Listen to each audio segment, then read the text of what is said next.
چوری کا راز، لڑکی کے دشمن۔ پہاڑی راستوں پر وہ چھوٹی سی بچی بتاشا بھاگ رہی تھی۔ اس کا سانس بری طرح پھولا ہوا تھا، سینہ لوہار کی دھونکنی کی طرح پھول اور پچک رہا تھا۔ آنکھیں خوف کے مارے باہر کو ابلی ہوئی تھیں، چہرے کا رنگ سرخ تھا، یوں لگتا تھا جیسے موت تیزی سے اس کی طرف چپٹ رہی ہو اور وہ موت سے بچنے کے لیے جان توڑ کر بھاگ رہی ہو۔ اس کے پیچھے 3 لمبے تڑنگے نوجوان تھے، ابھی وہ اس سے کافی فاصلے پر تھے۔ ان کے چہروں پر بلا کی درندگی تھی، جیسے وہ اس لڑکی کو چیر پھاڑ کر رکھ دینا چاہتے ہوں۔ وہ تینوں بے تحاشا بھاگ رہے تھے، لیکن پہاڑی راستوں پر بھاگنا اتنا آسان نہیں ہوتا، اور پھر وہ لڑکی کے مقابلے میں بہت بھاری بھرکم تھے۔ لڑکی پتلی دبلی تھی، وہ ان کی نسبت زیادہ پھرتی دکھا رہی تھی، پھر بھی ان کے قدم ان لمبے چوڑے نوجوانوں سے چھوٹے تھے، اس لیے ہر لمحے ان کے درمیان فاصلہ کم سے کم ہوتا جا رہا تھا۔ اچانک لڑکی کا پیر ایک ابھرے ہوئے پتھر سے ٹکرایا، اس کے منہ سے ایک چیخ نکلی اور دوسرے لمحے وہ اوندے منہ نیچے گری۔ اس نے اٹھنے کے لیے زور لگایا، اٹھی، 2 قدم چلی اور پھر گر گئی۔ شاید اسے گھٹنوں میں چوٹ آئی تھی۔ یہ دیکھ کر ان تینوں کے چہروں پر ایک ظالمانہ مسکراہٹ دوڑ گئی۔ ان کے لمبے لمبے دانت دھوپ میں چمکنے لگے۔ انہوں نے بھاگنا بند کر دیا اور لمبے لمبے ڈگ بھرتے ہوئے اس کی طرف بڑھنے لگے۔ لڑکی گردن موڑے خوفزدہ ہرنی کی مانند انہیں اپنی طرف آتے دیکھ رہی تھی، بالکل اسی طرح جیسے کوئی ہرن جھاڑیوں میں پھنس جائے اور شیر کو اپنی طرف آتے دیکھ لے۔ لڑکی نے مایوس ہو کر ایک نظر چاروں طرف ڈالی، دور دور تک کوئی نہ تھا جسے وہ مدد کے لیے پکارتی۔ یہ ایک پہاڑی علاقہ تھا، نام تھا اعظم گڑھ۔ چھوٹی آبادی تھی اور وہ بھی غریب لوگوں کی۔ لوگ باغ اپنے اپنے کام دھندوں میں مصروف تھے۔ ایسے میں کسی کو کیا خبر کہ ان پہاڑیوں میں کیا ڈرامہ کھیلا جا رہا ہے۔ دیکھتے ہی دیکھتے وہ تینوں لڑکی کے بہت نزدیک پہنچ گئے۔ لڑکی کے منہ پر ہوائیاں اڑ رہی تھیں۔ اچانک وہ اٹھ کر کھڑی ہو گئی اور ایک بار پھر بھاگ کھڑی ہوئی۔ تینوں یہ دیکھ کر حیران رہ گئے، کیونکہ ان کے خیال میں لڑکی اب بھاگنے کی طاقت نہیں رکھتی تھی۔ ایک بار پھر انہیں بھی لڑکی کے پیچھے بھاگنا پڑا۔ لڑکی پہلے کی نسبت زیادہ تیزی سے بھاگ رہی تھی، شاید موت کے خوف نے اس میں نئی طاقت کی لہر دوڑا دی تھی۔ یوں لگتا تھا جیسے اس کے پر لگ گئے ہوں اور وہ ان کے سہارے اڑی چلی جا رہی ہو، لیکن آخر کب تک؟ جلدی وہ پھر تھک گئی اور فاصلہ کم ہونے لگا۔ اچانک لڑکی نے اپنی جگہ سے ایک چھلانگ لگائی اور ابھری ہوئی ایک چٹان کے پیچھے جھک کر ایک طرف بڑھنے لگی۔ وہ ان تینوں کی نظروں سے اوجھل ہو گئی۔ یہ اور بات ہے کہ وہ ان سے زیادہ دور نہیں ہوئی تھی۔ اب اس کا رخ چٹان کی طرف ساتھ اگی ہوئی جھاڑیوں کی طرف تھا۔ شاید وہ ان میں چھپ جانا چاہتی تھی، اور پھر یہی ہوا۔ وہ جھاڑیوں میں گھستی چلی گئی۔ جلد ہی اس کا پیچھا کرنے والے چٹان کے اس طرف پہنچ گئے۔ انہوں نے چاروں طرف دیکھا، لیکن لڑکی انہیں کہیں نظر نہ آئی۔ ان کے چہروں پر گھبراہٹ طاری ہو گئی۔ ارے وہ کہاں چلی گئی؟ ایک کے منہ سے نکلا۔ ابھی تو یہی تھی۔ معلوم ہوتا ہے اسے زمین نکل گئی یا آسمان کھا گیا۔ تیسرے نے بھی خاموش رہنا مناسب نہ سمجھا۔ یار رشید، اگر وہ ہمارے ہاتھ سے بچ کر نکل گئی تو ہم 25,000 روپے سے ہاتھ دھو بیٹھیں گے۔ ہاں، اور اس کا افسوس ہمیں ساری زندگی رہے گا، رشید نے کہا، اور پھر ایک دم بولا، نہیں، ہم اسے بچ کر نکلنے نہیں دیں گے۔ شریف، تم ان جھاڑیوں میں اسے دیکھو۔ انور دائیں طرف، میں بائیں طرف دیکھتا ہوں۔ اگر وہ کہیں نظر آ جائے تو سیٹی بجا کر اطلاع دے دینا۔ اچھی بات ہے، شریف نے کہا۔ تینوں مختلف سمتوں میں آگے بڑھنے لگے۔ انہیں لڑکی کی طرف سے کوئی خطرہ تھا ہی نہیں، اس لیے وہ بغیر کسی احتیاط کے آگے بڑھ رہے تھے۔ تینوں کا اطمینان رخصت ہو چکا تھا۔ شاید انہیں ڈر تھا کہ کہیں لڑکی ان کے ہاتھ سے نکلنے میں کامیاب نہ ہو جائے۔ اگر علاقہ پہاڑی نہ ہوتا تو اس وقت تک وہ لڑکی پر قابو بھی پا چکے ہوتے۔ وہ تلاش کرتے ہوئے ایک دوسرے سے کافی دور نکل گئے، لیکن لڑکی ابھی تک انہیں نظر نہ آئی۔ اچانک شریف کے منہ سے اوہ کی آواز نکلی۔ جھاڑیوں میں اسے نیل رنگ کا ایک ربن الجھا ہوا نظر آیا۔ وہ منہ میں بڑبڑایا، جہاں تک مجھے یاد ہے اس نے بالوں کو نیلے ربن سے ہی باندھ رکھا تھا۔ اس کا مطلب ہے کہ وہ ان جھاڑیوں میں چھپی ہوئی ہے۔ اب وہ بچ کر کہاں جائے گی؟ اس خیال کے آتے اسے سیٹی بجا دی۔ رشید اور انور چونک کر مڑے اور اس کی طرف دیکھا۔ اس نے ہاتھ ہلا کر انہیں اپنی طرف آنے کا اشارہ کیا۔ دونوں تیزی سے اس کی طرف بڑھنے لگے۔ 2 منٹ بعد ہی وہ اس کے پاس پہنچ چکے تھے۔ کیا بات ہے، کیا وہ تمہیں نظر آ گئی؟ رشید نے پوچھا۔ ابھی تک تو نظر نہیں آئی، شریف بولا۔ تو پھر تم نے ہمیں کیوں بلایا ہے؟ انور نے منہ بنا کر کہا۔ وہ دیکھو، ایک ربن جھاڑیوں میں الجھا ہوا ہے، شریف نے انگلی سے اشارہ کیا۔ ربن؟ اوہ، تو یہ کیا اس کا ہے؟ رشید نے چونک کر کہا۔ میرا خیال تو یہی ہے، شریف نے کہا۔ اس کا مطلب یہ ہے کہ وہ ان جھاڑیوں میں چھپی ہوئی ہے۔ پھر تو ہم نے مار لیا میدان، تین طرف سے ان جھاڑیوں میں اسے تلاش کرتے ہیں۔ انور بولا، ہاں یہ ٹھیک رہے گا۔ جھاڑیاں تقریباً 15-20 گز دور تک پھیلی ہوئی تھیں۔ انہوں نے ان کے گرد تین طرف سے بڑھنا شروع کر دیا۔ اب لمحہ و لمحہ ایک دوسرے سے نزدیک ہونے لگے۔ پھر جو ہی وہ جھاڑیوں کے درمیان پہنچے، لڑکی انہیں نظر آ گئی۔ وہ رہی، اب یہ ہم سے بچ کر کہیں نہیں جا سکتی، رشید نے اچانک کہا۔ اس کا مطلب ہمارے 25,000 روپے کھڑے ہو گئے، انور خوش ہو کر بولا۔ ہاں، اب اس میں کیا شک ہے، شریف کے منہ سے نکلا۔ تینوں اب لڑکی کے سر پر پہنچ چکے تھے۔ اعظم گڑھ آئے ہوئے انہیں 3 دن ہو چکے تھے۔ آتے ہی وہ خان رحمان سے ان کی کوٹھی کی چابی لے آئے تھے اور اس وقت اس کوٹھی میں موجود تھے۔ خان رحمان گرمیوں کے زیادہ تر دن اسی کوٹھی میں گزارتے تھے۔ یہ کوٹھی ایک پہاڑی کی چوٹی پر تھی اور اس کے چاروں طرف دور دور تک نیچے دیکھا جا سکتا تھا۔ محمود، فاروق اور فرزانہ آتے ہی اپنی دوربین بھی ساتھ لے آئے تھے تاکہ پہاڑی علاقے کے مناظر سے لطف اندوز ہو سکیں۔ یہ دوربین انہیں پروفیسر داؤد نے تحفے کے طور پر دی تھی۔ اس میں جو شیشے استعمال کیے گئے تھے وہ خاص قسم کے تھے اور اس میں سے بہت دور کے مناظر بالکل اس طرح دیکھے جا سکتے تھے جیسے چند فٹ کے فاصلے سے دیکھے جا سکتے ہیں۔ اس وقت بھی تینوں دوربین لیے بیٹھے تھے۔ انسپکٹر جمشید غسل خانے میں نہا رہے تھے جبکہ بیگم جمشید باورچی خانے میں تھیں۔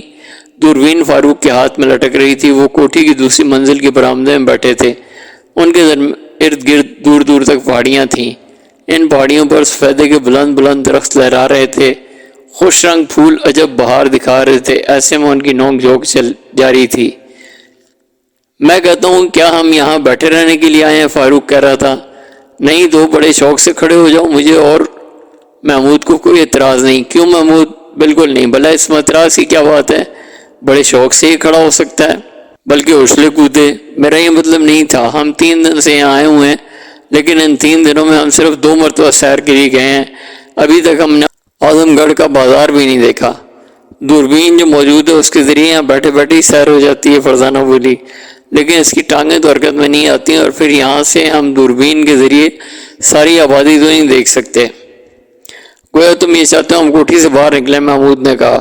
شکر ہے خدا کا کہ تم میرا مطلب سمجھ گئے، ویسے میرا خیال تھا کہ تم اعظم گڑھ آ کر تمہاری عقل تو گھاس چرنے چلی گئی اور اب تم جب تک یہاں رہو گے کوئی عقل کی بات نہیں کر سکو گے، فاروق نے جل کر کہا۔ لیکن آخر کار یہ بات ثابت ہو گئی کہ ابھی تمہاری عقل نے گھاس چرنا شروع نہیں کیا۔ عقل کی باتیں کرنے کے لیے فرزانہ موجود ہے، محمود مسکرایا۔ تم بھی تو کم نہیں ہو، ہمیشہ 2 ہاتھ آگے ہی رہتے ہو، فاروق نے کہا۔ شکر کرو صرف 2 ہاتھ آگے رہتا ہوں، ورنہ اس کا بس چلے تو 4 ہاتھ یا 6 ہاتھ آگے رہے، فرزانہ تڑ سے بولی۔ 6 ہاتھ؟ مگر میرے تو صرف 2 ہاتھ ہیں، محمود نے حیران ہو کر کہا۔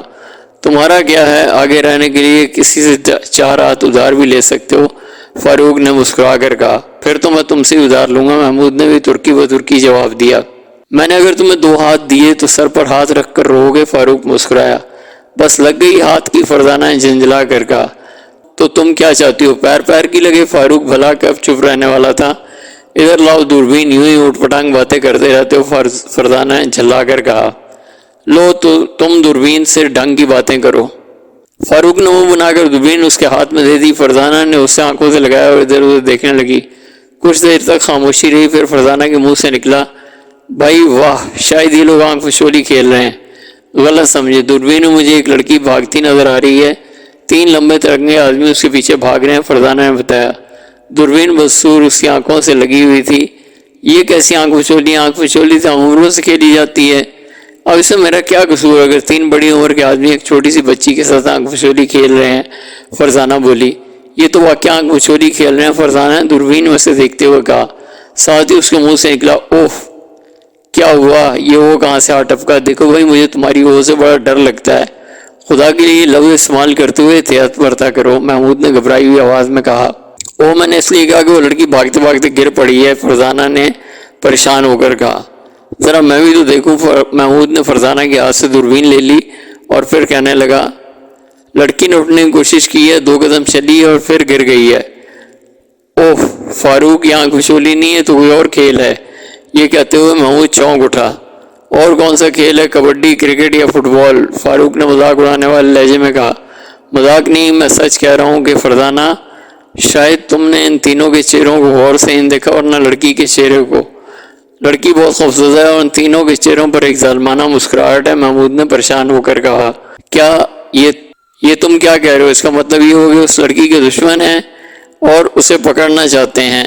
ہاں نظر تو یہی آتا ہے، محمود بولا۔ ذرا میں بھی دیکھوں، فاروق نے کہا اور دوربین محمود سے لے کر دیکھنے لگا۔ پھر یہ کہتے ہوئے دوربین فرزانہ کو تھما دی۔ محمود کا خیال بالکل ٹھیک ہے، یہ کوئی چکر معلوم ہوتا ہے۔ ایسا ہی معلوم ہوتا ہے، فرزانہ سوچ میں ڈوبتے ہوئے بولی۔ پھر اچانک چونک اٹھی۔ وہ لڑکی تو ان سے بھی تیز نکلی، جو ہی وہ اس کے نزدیک پہنچے وہ اٹھ کر پھر بھاگ کھڑی ہوئی ہے۔ بہت خوب، یہ ہوئی نا بات، فاروق نے خوش ہو کر کہا۔ میرا خیال ہے یہاں بیٹھ کر دوربین سے دیکھنے اور باتیں بنانے سے کہیں بہتر ہے کہ ہم اس کی مدد کو پہنچ جائیں، کہیں وہ ان کے ہتھے نہ چڑھ جائے۔ فرزانہ نے تجویز پیش کی۔ یہ تو ہم جانتے ہی ہیں کہ تجویز پیش کرنے میں تمہارا کوئی جواب نہیں، بہرحال اس وقت تمہاری بات بالکل معقول ہے اور میں تمہارے ساتھ چلنے کے لیے تیار ہوں، فاروق نے کہا۔ تو کیا تم یہ سمجھتے ہو کہ میں اس لڑکی کی مدد نہیں کرنا چاہوں گا؟ محمود نے تیز لہجے میں کہا۔ گرم کیوں ہوتے ہو بھائی، تم بھی چلے چلو، فاروق نے معصومانہ انداز میں کہا۔ فرزانہ کی ہنسی نکل گئی۔ آخر انہوں نے فیصلہ کیا کہ انہیں خود چل کر لڑکی کی مدد کرنی چاہیے۔ دوربین ابھی تک فرزانہ کی آنکھوں سے لگی ہوئی تھی۔ اچانک اس نے کہا، ارے وہ جھاڑیوں میں چھپ گئی ہے، وہ بھی جھاڑیوں کی طرف بڑھ رہے ہیں، اب وہ اسے ضرور گھیر لیں گے، چلو جلدی کرو۔ تینوں گھبراہٹ کے عالم میں کوٹھی سے نکل کر بھاگنے لگے۔ صرف ایک انگوٹھی۔ اس وقت جمشید نہا کر باہر نکلے، ان کی نظر برآمدے میں پڑی۔ وہاں محمود، فاروق اور فرزانہ نہیں تھے۔ انہوں نے سوچا باورچی خانے میں اپنی امی کو ستا رہے ہوں گے۔ وہ باورچی خانے کے دروازے پر تو اندر بیگم جمشید کھانا تیار کر رہی تھی۔ یہ بچے کہاں چلے گئے؟ ابھی برآمدے میں ہی تو بیٹھے تھے، بیگم جمشید بولی، لیکن اب وہ وہاں نہیں ہیں تو نیچے چلے گئے ہوں گے، اس میں پریشان ہونے کی کیا بات ہے؟ ہاں یہ بھی ٹھیک ہے، خیر میں انہیں آواز دیتا ہوں۔ یہ کہہ کر انہوں نے محمود، فاروق اور فرزانہ کو آوازیں دینا شروع کر دیں، لیکن ان کی طرف سے کچھ جواب نہ ملا تو وہ کچھ فکر مند ہو گئے۔ وہ تو کہیں بھی نہیں ہے، خدا خیر کرے، میں دیکھتا ہوں۔ یہ سن کر بیگم جمشید بھی گھبرا گئیں۔ وہ تیزی سے قدم اٹھاتے ہوئے برآمدے میں آئے۔ بیگم جمشید بھی ان کے پیچھے چلی آئی تھیں۔ اس پر جمشید نے برآمدے کا جائزہ لیا۔ ایک کرسی پر انہیں دوربین رکھی نظر آئی، دوسری کرسی پر ایک رومال پڑا تھا۔ وہ یہاں سے افراتفری کے عالم میں گیا، انسپکٹر جمشید بولے۔ یہ کیسے کہہ سکتے ہیں آپ؟ بیگم جمشید نے پوچھا۔ دوربین کرسی پر پڑی ہے لیکن اس کا تسمہ لٹک رہا ہے، اس کے علاوہ دوسری کرسی پر محمود کا رومال پڑا ہے۔ اگر وہ اطمینان کے عالم میں یہاں سے کہیں گئے ہوتے تو دوربین اور رومال کو اس طرح چھوڑ کر نہ گئے ہوتے اور تمہیں ہی بتا کر جاتے۔ بات تو ٹھیک ہے، پھر اب کیا کیا جائے؟ بیگم جمشید نے فکر مند ہو کر کہا۔ یہی سوچ رہا ہوں، انسپکٹر جمشید بولے اور پھر برآمدے کی دیوار سے نیچے جھانکنے لگے۔ پھر کچھ سوچ کر انہوں نے دوربین اٹھا کر آنکھوں سے لگا لی اور اس کے ذریعے ارد گرد دور دور تک دیکھنے لگے۔ اچانک وہ چونک اٹھے۔ اوہ، میں یہ کیا دیکھ رہا ہوں؟ ان کے منہ سے حیرت زدہ انداز میں نکلا۔ کیا ہوا؟ خیر تو ہے؟ بیگم جمشید جلدی سے بولی۔ مجھے ایک لڑکی نظر آ رہی ہے، 3 آدمی اسے پکڑے ہوئے ہیں، نہ جانے وہ اس لڑکی کے ساتھ کیا سلوک کرنا چاہتے ہیں۔ لڑکی بری طرح سہمی ہوئی ہے۔ اوہ، کہیں وہ تینوں ہی منظر دیکھ کر تو اس کی طرف نہیں گئے ہیں؟ تھوڑی دیر پہلے یہ منظر نہیں رہا ہوگا، انسپکٹر جمشید سوچ میں ڈوبتے ہوئے بولے۔ خیر، انہوں نے جو کچھ بھی دیکھا ہوگا، آپ کھڑے کیا سوچ رہے ہیں؟ اس لڑکی کے لیے کچھ کریں، خدا جانے وہ لوگ کون ہیں، اس لڑکی کے ساتھ کیا سلوک کرنا چاہتے ہیں۔ یہی تو سوچ رہا ہوں، جہاں تک میرا خیال ہے اس لڑکی کو جان سے مارنا چاہتے ہیں۔ آپ کا یہ خیال ہے اور آپ پھر بھی یہاں کھڑے ہیں؟ بیگم جمشید نے گھبرا کر بولی۔ ہاں، کیونکہ میں جانتا ہوں محمود، فاروق اور فرزانہ ان تک پہنچنے ہی والے ہیں۔ وہ مسکرائے۔ کیا وہ آپ کو نظر آ گئے؟ بیگم جمشید نے بےتاب ہو کر پوچھا۔ نہیں، درمیان میں کچھ پہاڑی ہیں، اس لیے جب وہ ان کے پاس پہنچیں گے اسی وقت ہی نظر آ سکیں گے، انسپکٹر جمشید نے جواب دیا۔ اور اگر ان کے پہنچنے سے پہلے انہوں نے لڑکی کو جان سے مار دیا تو؟ بیگم جمشید نے سوال کیا۔ ایسا نہیں ہو سکتا، یہ کہتے ہیں انسپکٹر جمشید تیزی سے مڑے اور ایک الماری کھول کر اس میں سے ایک رائفل نکال لی۔ انہوں نے دائیں ہاتھ سے رائفل کندھے سے لگائی اور دوربین میں دیکھتے ہوئے بولے، یہ رائفل اتنے فاصلے پر مار سکتی ہے، میں یہاں کھڑے کھڑے ان سے نمٹ سکتا ہوں، اور اگر گولی لڑکی کو لگ گئی تو؟ بیگم جمشید نے گھبرا کر کہا۔ میرا نشانہ اتنا کمزور نہیں ہے اور پھر گولی چلانے کی شاید نوبت ہی نہیں آئے گی۔ یہ کہتے ہیں انسپکٹر جمشید نے دوربین بیگم کو پکڑا دی اور بولے، دوربین میری آنکھوں سے تم لگاؤ گی کیونکہ رائفل ایک ہاتھ سے نہیں چلائی جا سکتی۔ دوربین میں دیکھتے انہوں نے رائفل کی نال سیدھی کر لی اور نشانہ لیتے ہوئے کہا، تینوں آدمی لڑکی کے ایک ہاتھ پر جھکے ہوئے ہیں، اس کا مطلب یہ ہے کہ وہ اسے جان سے نہیں مارنا چاہتے۔ اب سوال یہ کہ وہ کیا چاہتے ہیں، لڑکی کے ہاتھ سے کیا سلوک کر رہے ہیں؟ انہوں نے بڑبڑانے کے انداز میں کہا، کیا آپ کو لڑکی کا ہاتھ نظر نہیں آ رہا؟ بیگم جمشید نے حیران ہو کر پوچھا۔ ہاں، اس کی انگلیاں تک نظر آ رہی ہیں۔ ارے یہ تو اس لڑکی کی انگلی سے انگوٹھی اتار رہے ہیں، انگوٹھی جو شاید سونے کی ہے۔ انہوں نے چونک کر کہا، اوہ، یہ تو لوگ چور یا ڈاکو ہیں۔ بیگم جمشید کے منہ سے اطمینان کا سانس نکل گیا۔ ہاں، کچھ ایسے ہی معلوم ہوتا ہے، انگوٹھی شاید تنگ ہے، وہ نکل نہیں رہی ہے۔ تینوں باری باری کوشش کر رہے ہیں، لڑکی بھی ہاتھ پیر مارنے کی کوشش کر رہی ہے لیکن وہ بری طرح جکڑی ہوئی ہے، بیگم جمشید نے بتایا۔ پھر اب آپ کیا کریں گے؟ انہوں نے پوچھا۔ جب تک یہ لوگ کوئی خطرناک قدم نہیں اٹھاتے میں ان پر فائر نہیں کر سکتا۔ آخر یہ محمود فاروق اور فرزانہ کہاں رہ گئے؟ بیگم جمشید نے غصے میں آ کر کہا، فاصلہ بہت ہے، پہنچتے ہی پہنچیں گے، اور پھر پہاڑی راستے تو اور بھی دشوار ہوتے ہیں۔ ارے یہ لو، انسپکٹر جمشید بری طرح چونکے۔ کیا ہوا؟ انہوں نے جلدی سے کہا۔ ان لوگوں نے انگوٹھی نکال لی ہے۔ ارے ہاں، یہ کیا ہوا؟ ان میں سے ایک گر پڑا ہے۔ اسے کیا ہوا؟ مجھے ہی جانا پڑے گا، انسپکٹر جمشید نے کہا، اور رائفل بیگم جمشید کو دیتے ہوئے بھاگ کھڑے ہوئے۔ انہوں نے لڑکی کو پکڑ لیا تھا، وہ بری طرح ہانپ رہی تھی۔ یہ حال دیکھ کر انہیں اس پر ترس آ گیا۔ اس نے لڑکی سے کہا، یہ حال دیکھ کر انور کو اس پر کچھ ترس آ گیا۔ اس نے لڑکی سے کہا، گھبراؤ نہیں، ہم تمہیں کچھ نہیں کہیں گے، ہم تو تمہاری انگلی سے صرف انگوٹھی اتاریں گے۔ انگوٹھی؟ مگر کیوں؟ تم یہ انگوٹھی کیوں چھیننا چاہتے ہو؟ کیا تم چور ہو؟ نہیں لڑکی، ہم چور نہیں ہیں، شریف نے تیز لہجے میں کہا۔ لڑکی کی انگلی کا انگوٹھی کھینچنے کی کوشش اور لڑکی کی انگلی سے انگوٹھی کھینچنے کی کوشش کرنے لگا۔ چور نہیں ہو تو پھر یہ انگوٹھی کیوں اتار رہے ہو؟ لڑکی نے جھلا کر پوچھا۔ اس لیے کہ اس انگوٹھی کے ہمیں 25,000 روپے ملیں گے۔ 25,000 روپے اس معمولی انگوٹھی کی؟ لڑکی نے حیران ہو کر کہا۔ ہاں، کسی کو اس کی ضرورت ہے، انور نے مسکرا کر کہا۔ یہ انگوٹھی تو بہت تنگ ہے، کسی طرح اتر نہیں رہی ہے، شریف نے تنگ آ کر کہا۔ تم ہٹ جاؤ، میں اتارتا ہوں، رشید نے کہا، اور لڑکی کا ہاتھ تھام لیا اور انگوٹھی نکالنے کے لیے زور لگانے لگا، لیکن اس سے بھی کامیابی نہ ہوئی۔ آخر انور نے زور آزمائی شروع کر دی۔ انگوٹھی بہت تنگ تھی، انور نے زور جو لگایا، تکلیف کی وجہ سے لڑکی کے منہ سے چیخ نکل گئی۔ پھر ایک ساتھ دو باتیں ہوئیں، ایک طرف تو انور کے ہاتھ میں انگوٹھی آئی، دوسری طرف شریف کے سر پر ایک پتھر زور سے لگا، اس کے منہ سے ایک چیخ نکلی اور وہ دھڑام سے نیچے آ رہا۔ انور اور رشید نے گھبرا کر ادھر دیکھا۔ تھوڑے فاصلے پر انہیں دو لڑکے اور ایک لڑکی کھڑے نظر آئے، ان کے ہاتھوں میں بھی اور پتھر تھے۔ سنو، ابھی ہم نے صرف ایک پتھر چلایا، تم دونوں ہی پتھروں کی زد میں ہو، لیکن پتھر کھانے سے پہلے یہ بتا دو کہ یہ کیا چکر ہے؟ آخر یہ کیسی انگوٹھی ہے جس کی تمہیں کوئی 25,000 روپے دے گا؟ وہ کون ہے؟ فاروق نے مذاق اڑانے والے لہجے میں کہا۔ یہ ہمیں معلوم نہیں، اور اگر معلوم ہو بھی تو ہم تمہیں کیوں بتانے لگے؟ انور نے تل ملا کر کہا۔ اتنی دیر میں شریف سر کو دونوں ہاتھوں سے تھامے اٹھ کھڑا ہوا۔ اگر تم نہیں بتاؤ گے تو 3 پتھر اور تمہاری طرف سیر کرتے ہوئے آئیں گے، اگر وہ تمہارے سروں کا مزاج پوچھتے ہوئے گزریں گے تو برا نہ ماننا، فرزانہ بولی، اور تینوں نے پتھروں والے ہاتھ اوپر اٹھا دیے۔ بھاگو، شریف چلایا۔ یہ لفظ کچھ اس قدر زور سے کہا گیا تھا کہ محمود فاروق اور فرزانہ بھی گڑبڑا گئے اور ان کے نشانے چوک گئے۔ شکر ہوا کہ پتھر لڑکی کو نہیں لگے۔ بہرحال تینوں بدماش پتھروں کے وار سے صاف بچ گئے تھے اور اب وہ بے تحاشا بھاگے چلے جا رہے تھے۔ کیا ہم ان کا پیچھا کریں؟ فاروق نے پوچھا۔ کوئی فائدہ نہیں، ہم تینوں ان سے انگوٹھی نہیں چھین سکیں گے، اور پھر ایک انگوٹھی کی بات ہی کیا ہے کہ جان کو خطرے میں ڈالا جائے، محمود نے فیصلہ کن لہجے میں کہا۔ اب وہ لڑکی کے پاس پہنچ چکے تھے۔ محمود نے ایک قدم آگے بڑھا کر کہا، گھبراؤ نہیں، ہم تمہارے دوست ہیں، بدماش بھاگ چکے ہیں۔ شکر ہے کہ وہ مجھے جان سے نہیں مارنا چاہتے تھے، صرف انگوٹھی اتارنا چاہتے تھے، اور انگوٹھی وہ لے گئے تو کیا ہوا؟ وہ صرف ایک انگوٹھی ہی تھی، فرزانہ نے تسلی دی، لیکن وہ مجھے میرے ابو نے مرتے وقت دی تھی اور اسے حفاظت سے رکھنے کا کہا تھا۔ یہ سن کر وہ سوچ میں پڑ گئے، تو کیا وہ کوئی خاص انگوٹھی تھی؟ آخر فرزانہ نے چونک کر پوچھا۔ نہیں، 2 تھی تو عام سی سونے کی انگوٹھی۔ خیر کوئی بات نہیں، ہم کوشش کریں گے تینوں بدماش پکڑے جائیں اور ان سے تمہاری انگوٹھی لے لی جائے، فاروق نے کہا۔ تم لوگ کون ہو اور تم کیسے کوشش کرو گے؟ لڑکی نے پوچھا۔ سوالات تو ہم بھی یہی کرنا چاہتے ہیں، کیوں نہ تم ہماری کوٹھی کی طرف چلو، ہمارے ابا جان بھی ہوں گے، وہ خفیہ پولیس کے انسپکٹر ہیں، ضرور تمہاری مدد کریں گے، فاروق نے نرم لہجے میں کہا۔ لڑکی سوچ میں ڈوب گئی، پھر بولی، لیکن مجھے اپنے گھر بھی تو پہنچنا ہے، میرے چچا انتظار کر رہے ہوں گے، انہیں انگوٹھی کے بارے میں بتانا ہے، ہم تمہیں پہنچا دیں گے اور جب ساری بات انہیں بتائیں گے تو تمہیں کچھ نہیں کہیں گے۔ ویسے تم لوگ کیا یہیں رہتے ہو؟ محمود نے پوچھا۔ نہیں، ہم شہر میں رہتے ہیں، یہاں تو موسم گرمی کی چھٹیاں گزارنے آئے ہیں۔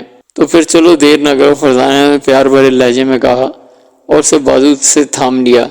اچھا، لڑکی کے منہ سے نکلا، بھائی یہ تم یہاں کھڑے کھڑے کیا باتیں کر رہے ہو؟ اچانک انسپکٹر جمشید کی آواز آئی۔ وہ چونک کر مڑے۔ انسپکٹر جمشید تھوڑے فاصلے پر کھڑے مسکرا رہے تھے۔ رشید، انور اور شریف بھاگتے ہوئے دور نکل آئے تھے۔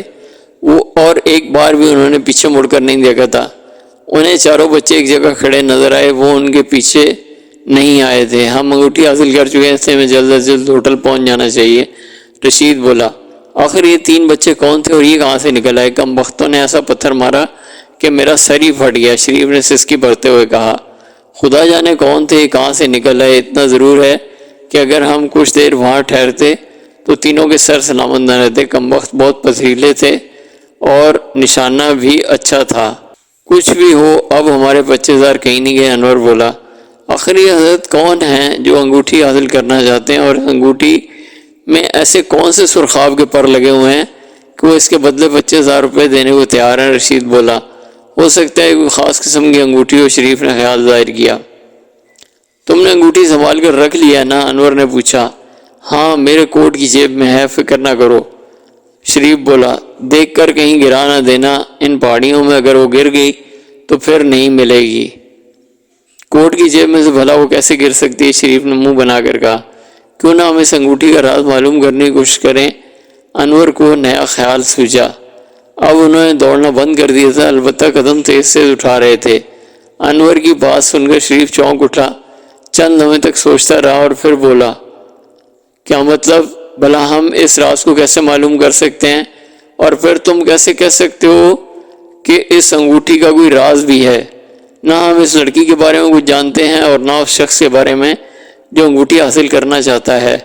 2 دن پہلے وہ ہمیں ہوٹل میں ملا تھا اور اپنے کمرے میں لے گیا تھا۔ اس نے ہمارے بارے میں پہلی معلومات حاصل کر لی ہوں گی کہ ہم اس قسم کے کام کرتے رہتے ہیں۔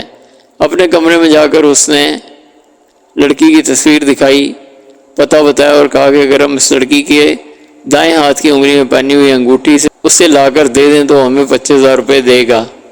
اسی لیے تو میں کہتا ہوں کہ ضرور اس انگوٹھی میں کوئی راز ہے، ورنہ اس کی قیمت تو زیادہ سے زیادہ 200 روپے ہو سکتی ہے، کہاں 200 اور کہاں 25,000۔ اگر تمہاری بات مان بھی لی جائے تو ہم اس انگوٹھی کے بارے میں کیسے معلوم کر سکتے ہیں؟ رشید نے پوچھا۔ اور پھر ہمیں اس جھمیلے میں پڑنے کی ضرورت کیا ہے؟ اس شخص کی نگرانی کر کے جو انگوٹھی کو حاصل کرنا چاہتا ہے، اس مکان کی نگرانی کر کے جس میں وہ بچی رہتی ہے، ہم اس انگوٹھی کے راز کو جان سکتے ہیں۔ ہو سکتا ہے اس طرح ہمیں کوئی لمبی رقم مل جائے۔ بات تو معقول ہے، تو گویا تم یہ چاہتے ہو کہ ہم انگوٹھی اس کے حوالے نہ کریں؟ شریف نے پوچھا۔ نہیں، میں نہیں کہتا، ہمیں انگوٹھی اسے دے کر 25,000 روپے وصول کرنے چاہیے، اس کے بعد ہم یہ کوشش کریں گے، انور نے کہا۔ میرا بھی یہ خیال ہے، شریف بولا۔ تو بس پھر یہ طے رہا، میں اور شریف اس آدمی کی نگرانی کریں گے اور تم اس کے مکان کی نگرانی کرنا، انور نے شریف سے کہا۔ مجھے منظور ہے، میں اس طرح اگر ہمیں اس انگوٹھی کا راز معلوم ہو گیا اور کوئی رقم ہاتھ آ گئی تو اسے ہم آپس میں تقسیم کر لیں گے، شریف نے جیسے فیصلہ کر دیا۔ بالکل ٹھیک ہے، باقی یہ بھی تو ہو سکتا ہے اس انگوٹھی میں کسی خزانے کا راز ہو، انہوں نے کہا۔ انگوٹھی میں خزانے کا راز؟ ہی کیا بکواس ہے، بھلا یہ کیسے ہو سکتا ہے؟ اب یہ تو راز کے معلوم ہونے کے بعد ہی پتہ چلے گا، انور بولا۔ ارے ادھر دیکھو، دوسری طرف سے ایک آدمی آ رہا ہے اور اس سے کترا کر نکل جانا، شریف نے چونک کر کہا۔ کیوں، اس کی کیا ضرورت ہے؟ انور نے کہا۔ احتیاط اچھی ہوتی ہے۔ سامنے سے آنے والے آدمی کی جسم پر سرمئی رنگ کا سوٹ تھا، چہرے پر سنجیدگی تھی، یوں لگتا ہے جیسے وہ کوئی بہت بڑا افسر ہو۔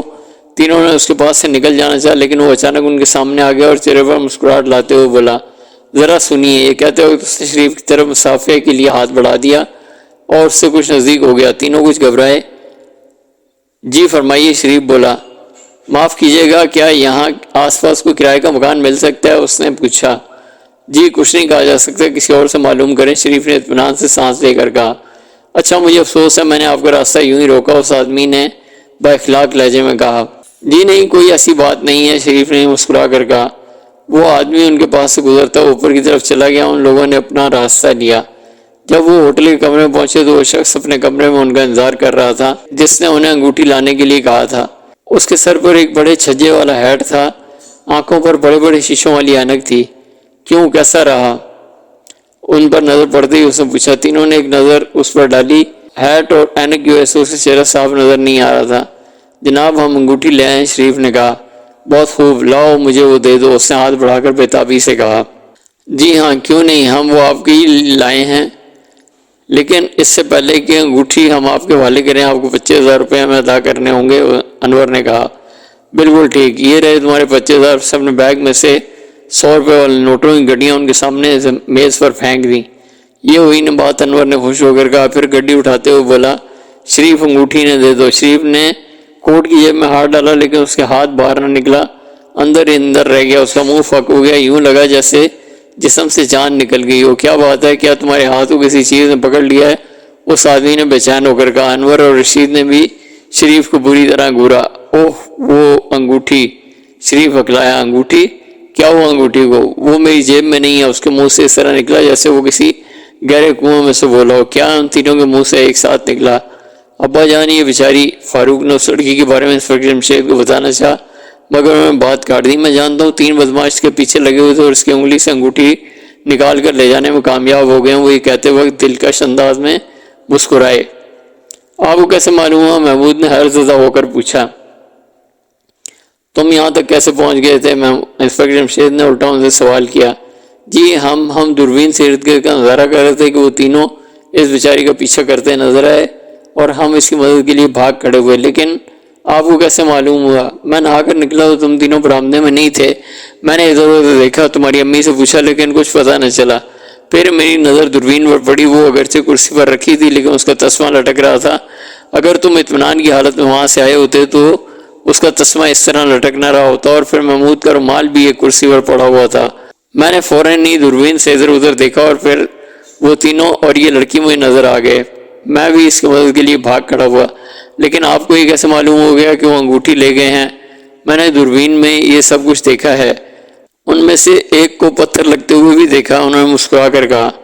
پھر اب کیا پروگرام ہے؟ ویسے ہم افسوس ہے کہ وہ انگوٹھی لے جانے میں کامیاب ہو گئے۔ ہمیں چند سیکنڈ کی دیر ہو گئی، محمود نے مسموسی صورت بنا کر کہا۔ جو ہونا تھا ہو گیا، اب چلو گھر چلیں، وہاں اس بچی کی کہانی سنیں گے اور پھر ہم اسے اس کے گھر چھوڑ آئیں گے، انہوں نے کہا۔ یہ ٹھیک رہے گا۔ آدھے گھنٹے بعد وہ اسی برآمدے میں بیٹھے تھے۔ بیگم جمشید بھی وہیں آ گئی تھیں۔ انہیں بھی اس لڑکی سے بہت ہمدردی محسوس ہونے لگی تھی۔ چائے پینے کے دوران انسپکٹر جمشید نے پوچھا، ہاں بیٹی اب بتاؤ یہ کون لوگ تھے اور تمہاری انگوٹھی کیوں لے گئے ہیں؟ میں نہیں جانتی، نہ جانے کون تھے، شاید چور تھے، انہوں نے میرے ہاتھ میں سونے کی انگوٹھی دیکھ لی ہوگی۔ کیا یہ کوئی خاص قسم کی انگوٹھی تھی؟ انہوں نے پوچھا۔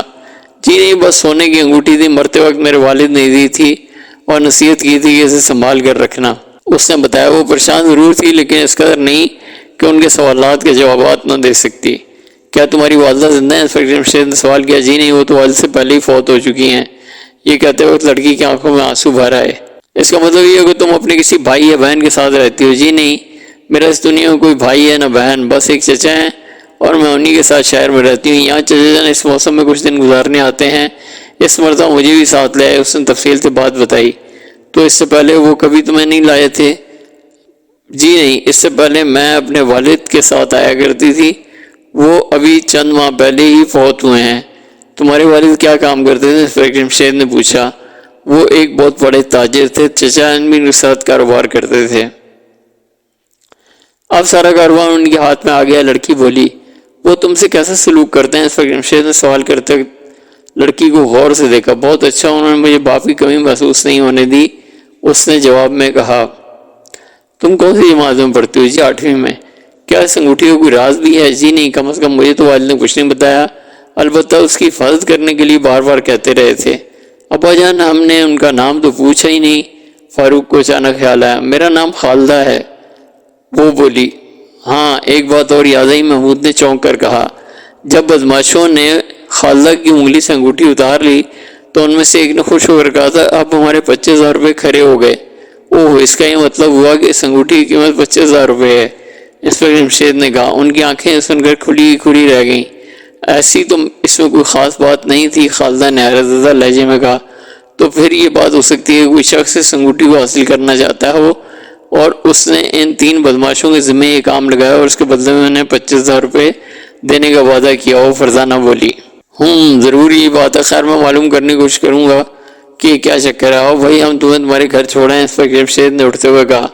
ابا جان ہم بھی آپ کے ساتھ چلیں گے، فرزانہ بولی۔ اچھی بات ہے، چلے چلو، انسپکٹر جمشید نے مسکرا کر کہا۔ ابھی وہ اٹھے ہی تھے کہ انہوں نے کسی خیال کے تحت دوربین اٹھا کر اس میں دیکھا جہاں تھوڑی دیر پہلے یہ واقعہ پیش آیا تھا۔ پھر ان کے چہرے پر ایک پرسرار مسکراہٹ پھیل گئی۔ کیا بات ہے بجن، آپ مسکرا کیوں رہے ہیں؟ محمود نے حیران ہو کر کہا۔ لو تم بھی دیکھ لو۔ یہ کیا کر انہوں نے دوربین محمود کو دے دی اور پھر جو ہی اس نے آنکھوں سے لگائی اس کے منہ سے نکلا ارے۔ اس کے منہ سے ارے کا نکلنا تھا کہ فاروق نے بھی دوربین اس کے ہاتھ سے چپٹ لی۔ پھر اس کے منہ سے بھی ارے نکلا اور دوربین فرزانہ کے ہاتھوں میں آ گئی، اور جب بیگم جمشید نے اس سے بھی ارے کہتے سنا تو ان سے بھی رہا نہ گیا، بول اٹھی۔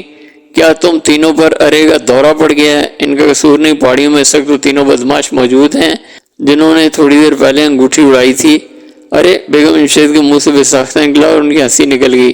میں ابھی آتا ہوں، انسپکٹر جمشید نے کہا اور کوٹھی سے نکل کر ان کی طرف بڑھنے لگے۔ دوسری ملاقات اور جھڑپ، وہ دھک سے رہ گئے، چہروں کے رنگ اڑ گئے۔ آخر انور نے تیز لہجے میں تم کیا کہہ رہے ہو؟ انگوٹھی تو تم نے کوٹ کی جیب میں رکھی تھی۔ ہاں لیکن وہ اس میں نہیں ہے، شریف کے منہ سے نکلا۔ یہ کیا بکواس ہے، تم لوگ مجھے دھوکہ دینے کی کوشش تو نہیں کر رہے؟ ہیٹ والے نے کہا۔ نہیں جناب ایسی کوئی بات نہیں، انگوٹھی ہم نے حاصل کر لی تھی لیکن شاید وہ کہیں گر گئی ہے، رشید بولا۔ خدا کے بندے تم اپنی جیبوں کو اچھی طرح دیکھو، انور نے گھبرا کر کہا۔ شریف نے جلدی جلدی تمام جیبوں کی تلاشی لے ڈالی لیکن انگوٹھی کہیں نہیں ملی۔ وہ سر پکڑ کر بیٹھ گئے۔ آخر ہیٹ والے نے کہا۔ میں سمجھ گیا، تم مجھے چکر دینے کی کوشش کر۔ نہیں جناب ہم بےایمان نہیں ہیں، میرا خیال انگوٹھی اسے گری ہے جب وہ آدمی ہم سے ٹکرایا تھا۔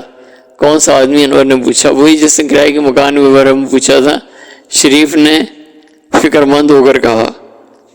اوہ تو کیا کوئی آدمی تم سے ٹکرا گیا تھا؟ ہیڈ والے نے چونک کر پوچھا۔ جی نہیں، لیکن اس نے مجھے ہاتھ ضرور ملایا تھا اور کسی کرائے کے مکان کے لیے پوچھا تھا، تو پھر یہ ممکن ہے کہ انگوٹھی وہاں گر گئی ہو، ہیڈ والا بولا۔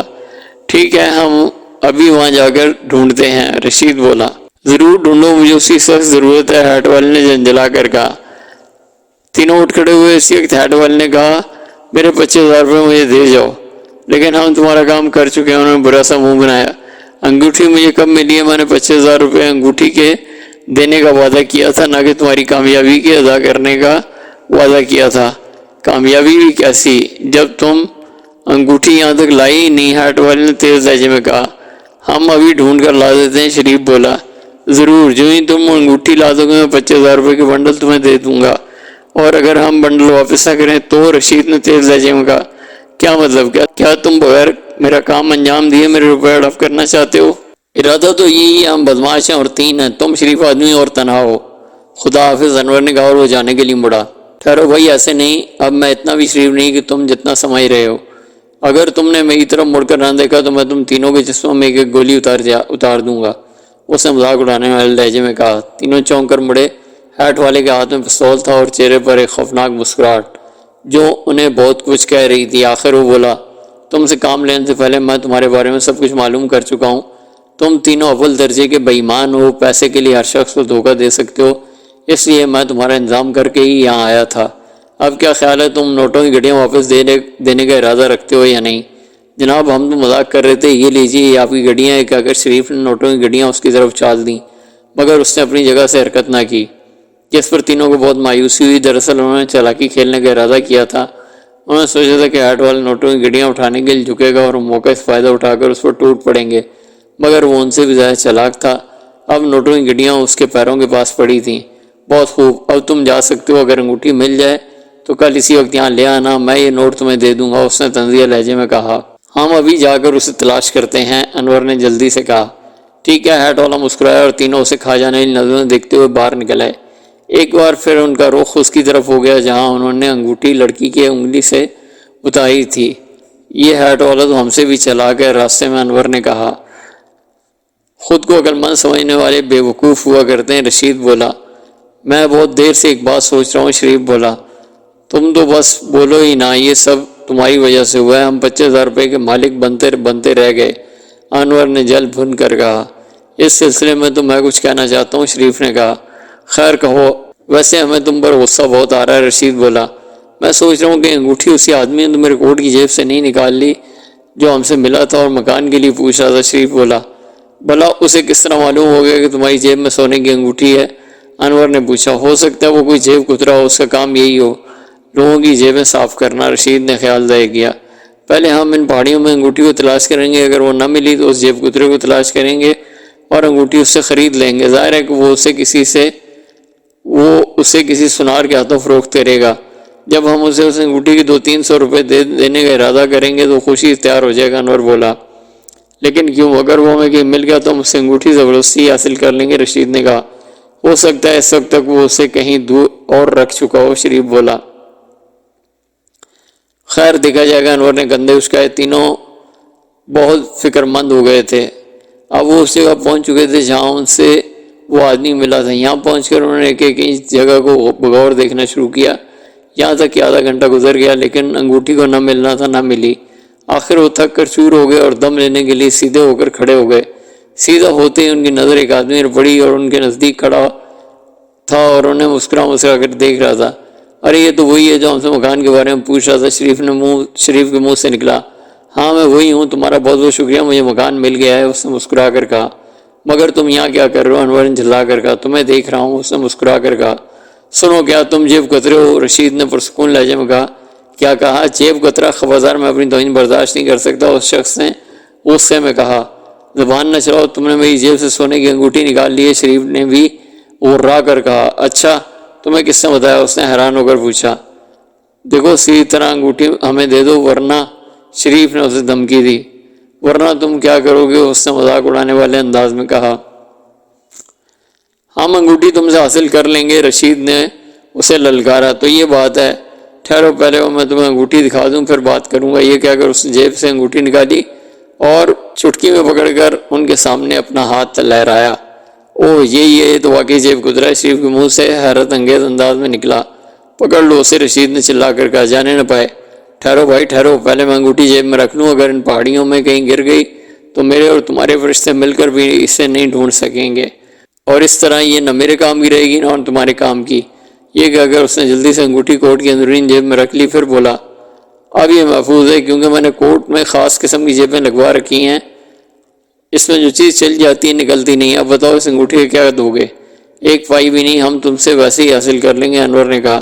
بہت خوب، تو پھر کر لو۔ اس نے کہا، آؤ اور میری جیب میں سے انگوٹھی نکال لو۔ اس کے ان الفاظ پر ان تینوں غصہ آ گیا اور وہ ایک ساتھ اس پر حملہ آور ہوئے۔ یہ ابا جان کہاں چلے گئے؟ محمود نے کہا۔ اس جملے میں یہ غیر ضروری ہے، تم صرف اتنا جملہ بھی کہہ سکتے ہو کہ ابا جان کہاں چلے گئے۔ فاروق نے شرعی انداز میں کہا۔ ہم اس وقت گرامر نہیں پڑھ رہے ہیں، محمود نے جھلا کر کہا۔ تو میں نے کب کہا کہ گرامر پڑھ رہے ہو؟ فاروق نے معصومانہ لہجے میں کہا، جس پر فرزانہ بیگم جمشید اور خالدہ ہنس پڑی اور محمود کا منہ بن گیا۔ تم سے تو بات کرنا ہی فضول ہے، اس نے کہا۔ تو نہ کیا کرو، میں کب کہتا ہوں مجھ سے باتیں کرو؟ درد تیری کی سوار ہو گیا بھوت نوک جھونک کا، فرزانہ نے ٹانگ پر ہاتھ مارتے ہوئے کہا۔ تو کیا تم کسی بھوت سے کم ہو؟ فاروق نے اسے بھی گھسیٹا۔ مگر میں تم پر سوار نہیں ہوں، فرزانہ نے گھبرا کر کہا، اور محمود نے کہہ لگایا۔ فرزانہ کے چٹپٹے جواب پر محمود بولا، دن رات چٹپٹی چیزیں کھاتی رہتی ہے، باتیں کیوں چٹپٹی نہ کرے گی؟ فاروق نے جل کر کہا۔ تو تم کیوں جلے جا رہے ہو؟ تم بھی کھا لیا کرو، فرزانہ نے ہنس کر کہا۔ میں اپنا ہاضمہ خراب نہیں کرنا چاہتا، فاروق نے بھی ترکی بدرکی جواب دیا۔ بات کیا ہو رہی تھی اور پہنچ کہاں گئی؟ بیگم جمشید نے برا سا منہ بنا کر کہا۔ خالدہ اس دوران میں ان کی باتوں میں برابر مسکرائی جا رہی تھی۔ نہیں تو امی گئی تو کہیں بھی نہیں ہے، بات تو یہی کی یہی ہے، فاروق نے جھٹ سے کہا، اور خالدہ کھیکی کرنے لگی۔ اسے ہنستے دیکھ کر بیگم جمشید بہت خوش ہوئی۔ خیر اتنا تو ہوا کہ تمہاری باتوں سے خالدہ خوش ہو گئی ہے، ورنہ چپ تھی۔ چلیے شکر ہے میری باتوں کا آپ کو کوئی فائدہ نظر آیا۔ ویسے آپ پھر محمود کی بات پر آ جانا چاہیے، کہیں مجھے مار نہ بیٹھے۔ محمود نے کہا تھا کہ ابا جان کہاں چلے گئے؟ فرزانہ نے گویا یاد دلایا۔ تمہارا کیا خیال ہے وہ کہاں چلے گئے ہیں؟ فاروق نے پوچھا۔ میں کیا جانوں، تم ہی خیالی گھوڑے دوڑاؤ، محمود بولا۔ میں تو جانتا ہوں، اس لیے میں اپنے خیالی گھوڑوں کو کھلا چھوڑ دیا ہے، وہ گھاس چرتے پھر رہے ہیں، فاروق نے شوخ لہجے میں کہا۔ خالدہ برابر اسی باتوں پر ہنس رہی تھی۔ لاحول ولا قوت، تم اور کبھی سنجیدہ ہو جاؤ، یہ تو کبھی ہو ہی نہیں سکتا، محمود نے کہا۔ اگر نہیں ہو سکتا تو پھر تم کیوں لال پیلے ہو رہے؟ فاروق کب چپ بیٹھنے والا تھا۔ تم نے کیا کہا؟ فاروق جانتے ہو وہ کہاں گئے ہیں؟ ہاں، دوربین اٹھاؤ اور اس میں دیکھو جہاں ان تینوں نے خالدہ کو پکڑا تھا، فاروق نے سنجیدہ ہو کر کہا۔ فرزانہ نے فوراً دوربین اٹھائی اور اسے آنکھوں سے لگا لیا، ساتھ ہی اس کے منہ سے نکلا، ارے وہاں تو جنگ ہو رہی ہے۔ کیا کہا؟ جنگ؟ ان کے منہ سے ایک ساتھ نکلا، جنگ ہو گئی۔ سب سے پہلے شریف نے ان پر چھلانگ لگائی تھی۔ انسپکٹر جمشید ہی تھے جو شریف سے کرائے کے مکان کے بہانے مسافہ کر کے کھڑے ہو گئے تھے، اور اسی دوران انہوں نے انگوٹھی اڑا لی تھی، کیونکہ وہ دوربین میں شریف کی انگوٹھی کوٹ کی جیب میں رکھتے دیکھ چکے تھے۔ اب جو انہوں نے ان تینوں کو واپس آ کر انگوٹھی کو تلاش کرتے دیکھا تو وہ بچوں کو کوٹھی میں چھوڑ کر وہاں خود ہی اکیلے نکل آئے تھے۔ جو ہی شریف نے ان پر چھلانگ لگائی وہ تیزی سے ایک طرف ہٹ گئی۔ شریف اوندے منہ نیچے گر پڑا، اس کے منہ سے ایک بلند چیخ نکلی، ارے ارے یہ تم کیا کر رہے ہو؟ میں مذاق کے موڈ میں نہیں ہوں بھائی، وہ بہت کمزور بھی ہوں، تمہاری اس اچھل کودو برداشت نہیں کر سکوں گا، کچھ تو خیال کرو۔ انسپکٹر جمشید نے گھبرائے ہوئے چہرے پر گھبراہٹ طاری کرتے ہوئے کہا۔ ان الفاظ کو سن کر انور اور رشید جھنجھلا اٹھے۔ انہوں نے مختلف سمتوں میں سے ایک ساتھ چھلانگ لگائی۔ انسپکٹر جمشید جلدی سے نیچے بیٹھ گئے اور ان دونوں کے سر آپس میں ٹکرائے۔ بالکل ایسی آواز آئی جیسے ناریل سے ناریل ٹکرائے ہوں۔ ہاں یہ کیا کر رہے ہو؟ دیکھو باز آ جاؤ، چوٹ لگ جائے گی، وہ پھر بکھلائے ہوئے لہجے میں بولے۔ ان کے چہرے پر گھبراہٹ کے آثار طاری تھے۔ اتنی دیر میں شریف اٹھ چکا تھا اور ان جیب میں سے ایک چاقو نکال لیا تھا۔ چاقو لہراتا وہ ان کی طرف آیا اور وہ پیچھے ہٹتے ہوئے کہنے لگے، ارے باپ رے، اب چاقو بھی نکال لیا بھائی، میں نے تم لوگوں کا کیا بگاڑا ہے؟ آخر کیوں میرے پیچھے پڑ گئے ہو؟ چاقو جیب میں رکھ لو، میں انگوٹھی تمہارے حوالے کر دیتا ہوں، میں تمہیں زندہ نہیں چھوڑوں گا۔ شریف بول رہا ہے۔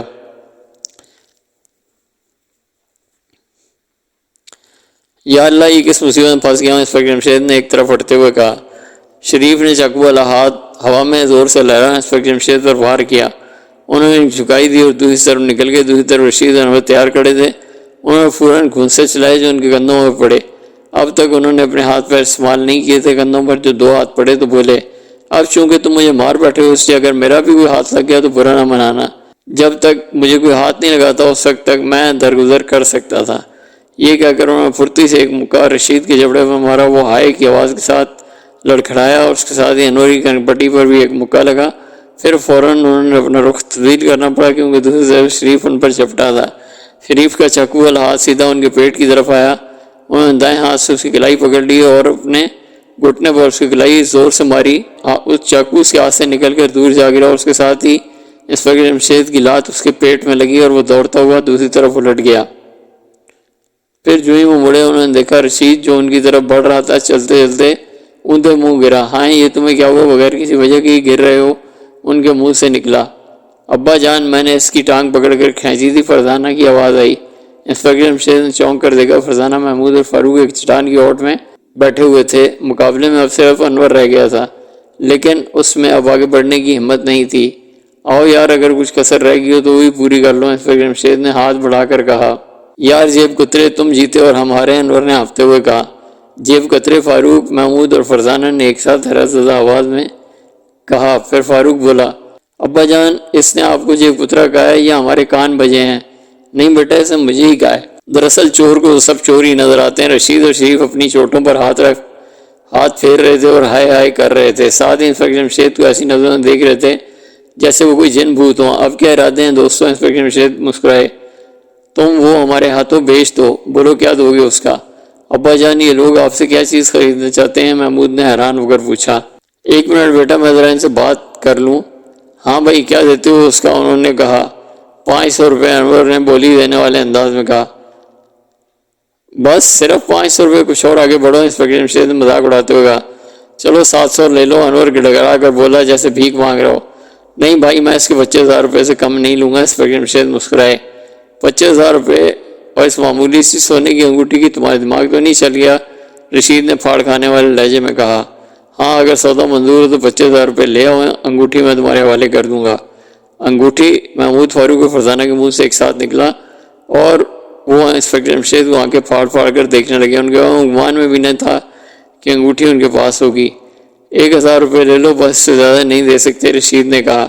سنو دوستو، تم نے ایک لڑکی کی انگوٹھی زبردستی اس کی انگلی سے نکال لی ہے، یہی نہیں اسے خوفزدہ بھی کیا۔ میں اس لڑکی کا انتقام لینے کے لیے تم سے آ کر لڑا ہوں۔ میں لڑے بغیر بھی تم پر قابو پا سکتا تھا، لیکن میرا جی چاہ رہا تھا کہ تمہیں 2 ہاتھ رسید کروں تاکہ آئندہ تم کسی معصوم لڑکی کو نہ ستاؤ۔ اب میں تمہیں پولیس کے حوالے کروں گا۔ یہ کہتے ہیں انسپکٹر جمشید نے اپنی جیب سے ریوالور نکال لیا اور ان کی طرف کر دیا۔ اٹھو اور میرے آگے آگے چلو، اگر ذرا بھی حرکت کی تو بھیجا اڑا دوں گا، انہوں نے خوفناک لہجے میں کہا۔ وہ انہیں لے کر کوٹھی پہنچے۔ خالدہ اور بیگم جمشید پہلے ہی دوربین کے ذریعے یہ سارا منظر دیکھ چکی تھیں۔ انسپکٹر جمشید نے آتے ہی کہا، بیگم گھر میں مہمان آئے ہیں، ان کے لیے کچھ کھانے پینے کا بندوبست کرو۔ انہوں نے میری بیٹی کو ستایا، میں ان کے لیے ہرگز کچھ نہیں بناؤں گی۔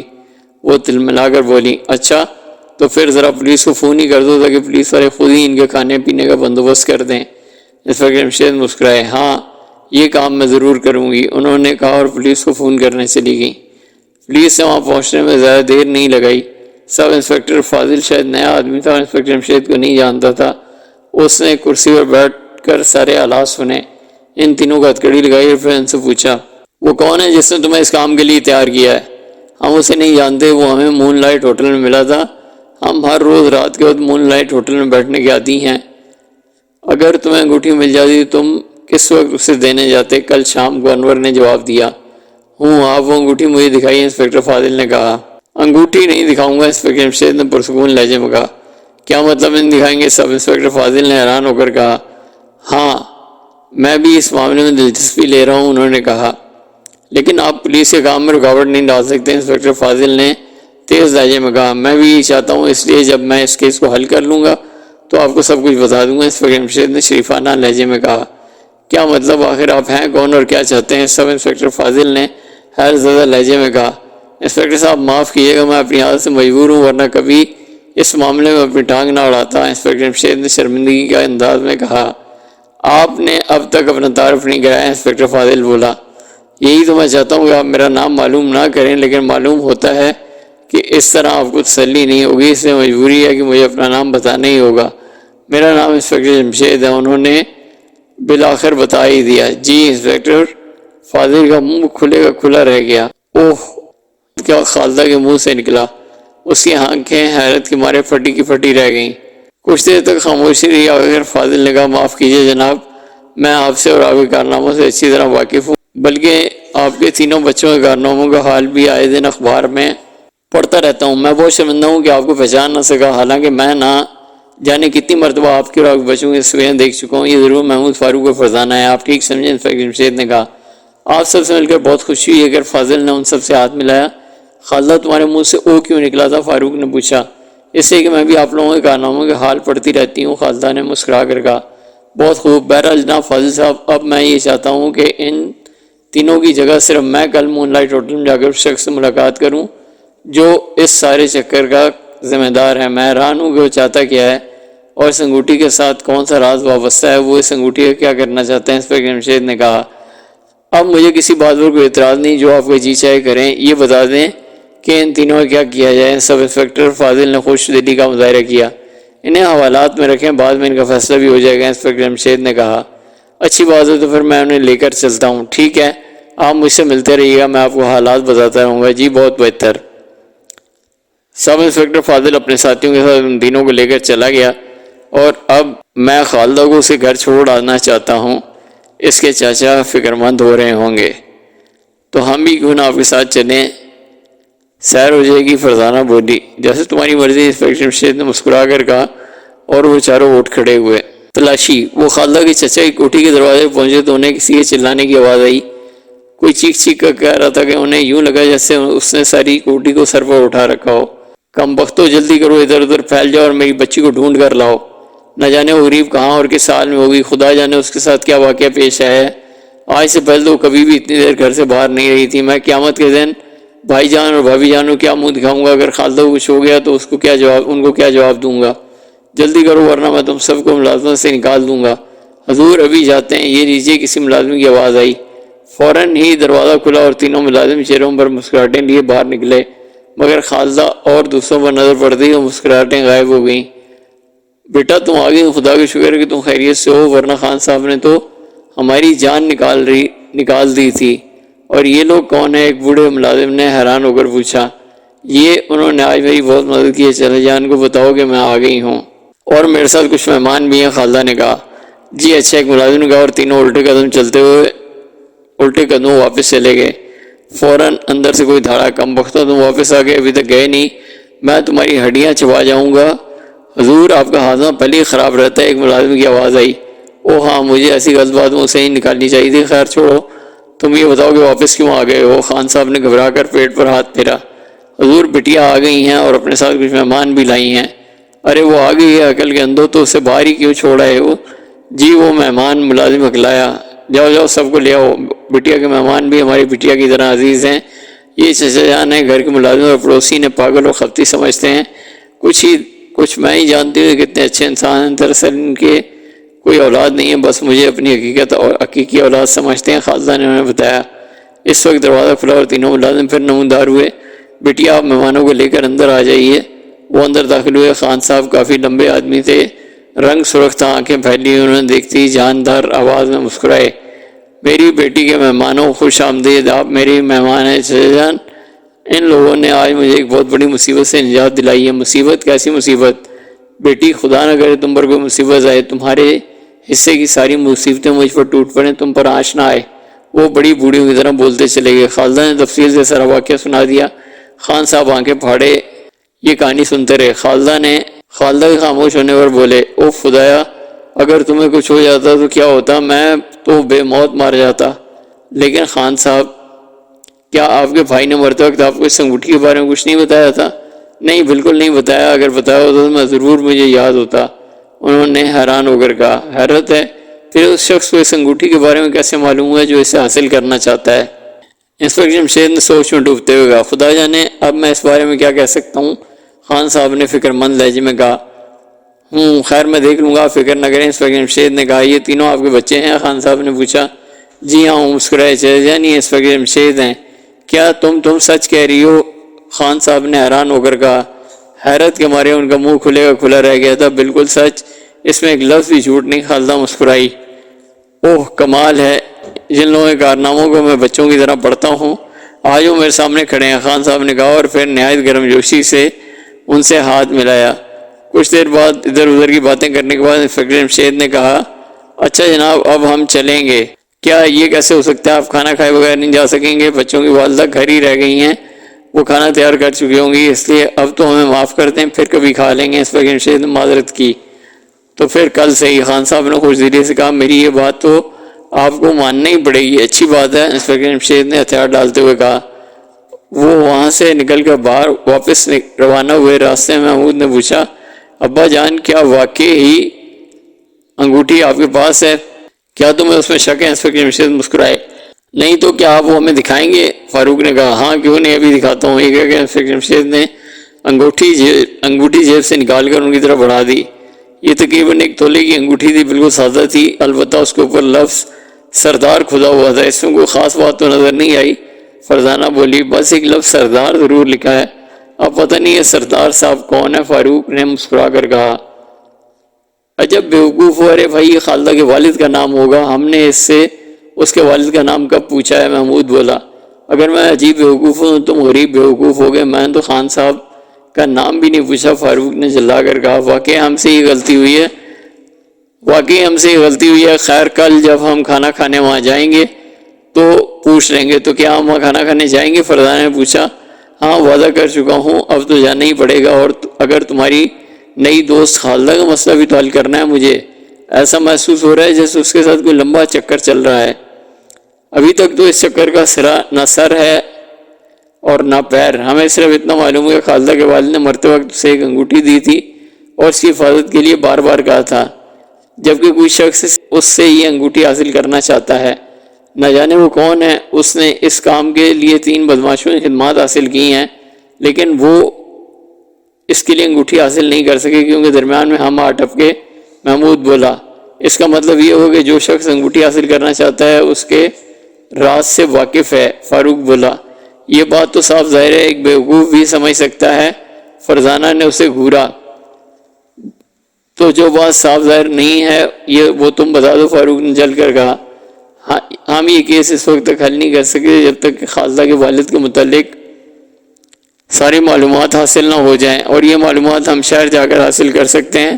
ان کے پڑوسیوں گھر کے ملازم مل کر ہی کچھ معلوم ہو سکتا ہے۔ محمود نے خیال ظاہر کیا، اس کا مطلب ہے واپس چلنا ہوگا۔ فرزانہ نے بجھے دل سے کہا، ہم یہاں 10 دن کے لیے آئے ہیں، اپنے 10 دن پورے کر کے یہاں سے جائیں گے۔ اب انگوٹھی تو ہمارے قبضے میں ہے، فکر کرنے کی کیا ضرورت ہے؟ انسپکٹر جمشید بولے ٹھیک ہے، اتنی دیر میں شاید خالدہ اور اس کے والد بھی، اس کے چچا بھی واپس پہنچ جائیں گے، وہ پہنچے نہ پہنچے، ہم شہر جا کر اپنا کام شروع کریں گے، کل تم خالدہ سے اس کے گھر کا پتہ معلوم کر لینا۔ انسپکٹر جمشید نے کہا جی اچھا۔ فرزانہ خوش ہو کر بولی۔ وہ گھر پہنچے، بیگم جمشید ایک کرسی پہ بندھی ہوئی تھیں، ان کے منہ پر کپڑا ٹھونس دیا گیا تھا، اوپر سے رومال باندھ دیا گیا تھا اور گھر کی تمام چیزیں الٹ پلٹ پڑی تھیں، شاید گھر کی خوب تلاشی لی گئی تھی۔ وہ بکھلاہٹے جلدی جلدی بیگم کو کھولا۔ اوف خدا، آپ کے جاتے ہی وہ اندر گھس آیا، اس کے ہاتھ میں پستول تھا، پھر اس نے وہی رسیوں سے باندھ دیا اور مجھ سے کسی انگوٹھی کے بارے میں پوچھ رہا تھا، پھر اس نے سارے گھر کی تلاشی لی اور جب انگوٹھی کہیں نہ ملی تو مجھے اسی حالت میں چھوڑ کر چلا گیا۔ اس کا حلیہ بتاؤ۔ انسپکٹر جمشید نے غصے کے عالے منگایا۔ لمبا چوڑا آدمی تھا، چہرے پر ہیٹ تھا اور آنکھوں پر بڑے بڑے کالے شیشوں والی اینک تھی، چہرہ صاف نظر نہیں آ رہا تھا۔ پھر وہی ہیٹ اور اینک، فرزانہ بڑبڑائی۔ خیر دیکھا جائے گا، کل میں اس سے ملنے کے لیے مون لائٹ ہوٹل میں جاؤں گا، انسپکٹر جمشید نے کہا۔ انسپکٹر جمشید زخمی ہو گئے۔ انسپکٹر جمشید مون لائٹ ہوٹل میں داخل ہوئے، اس سے پہلے کہ وہ رشید شریف اور انور سے ہوٹل کے اس کمرے کا نمبر پوچھ چکے تھے جس میں اس شخص نے ان دنوں سے بات کی تھی۔ کاؤنٹر پر رک کر انہوں نے پوچھا کمرہ نمبر 35 کس طرف ہے؟ اوپر والی منزل کے دائیں طرف۔ شکریہ، انہوں نے کہا اور زینے کی سیڑھیاں چلنے لگے۔ زینے سے دائیں طرف مڑ گئے، چند قدم آگے چلے ہوں گے، کمرہ نمبر 35 تک پہنچ گئے۔ انہوں نے دروازے کو دھکیلا تو وہ کھلتا چلا گیا۔ کمرے میں کوئی نہیں تھا، البتہ سامان موجود تھا۔ انسپکٹر جمشید نے ادھر ادھر دیکھا اور پھر کمرے میں داخل ہو گئے۔ ایک طرف دیوار کے ساتھ ایک چارپائی رکھی تھی جس پر بستر موجود تھا، کمرے میں ایک میز بھی تھی اور 3 کرسیاں رکھی ہوئی تھیں۔ ایک طرف ایک سوٹ کیس رکھا ہوا تھا، کھنٹی سے کپڑے ٹنگے ہوئے تھے۔ انہوں نے پورے کمرے کو غور سے دیکھا اور ایک کرسی پر بیٹھ کر سوچنے لگے۔ دفعتاً ان کی نظر غسل خانے میں پڑی، اسے تو بھول ہی گئے تھے۔ غسل خانے کو دیکھنا بہت ضروری تھا۔ ابھی وہ اٹھے ہی تھے کہ غسل خانے کا دروازہ جھٹکے سے کھلا اور ایک رخت آواز آئی، خبردار اپنے ہاتھ اوپر اٹھا دو ورنہ بھیجا پاش پاش کر دوں گا۔ انہوں نے چونک کر دیکھا، ہیٹ اور اینک والا ان کے سامنے کھڑا تھا، اس کے ہاتھ میں ایک پستول تھا، چہرہ صاف نظر نہیں آ رہا تھا، بس ناک ہونٹ اور تھوڑی دیکھی جا رہی تھی۔ انسپکٹر جمشید نے اس کے چہرے پر نظر جما دی اور ہاتھ اوپر اٹھائے، پھر پرسکون لہجے میں بولے تم کیا چاہتے ہو؟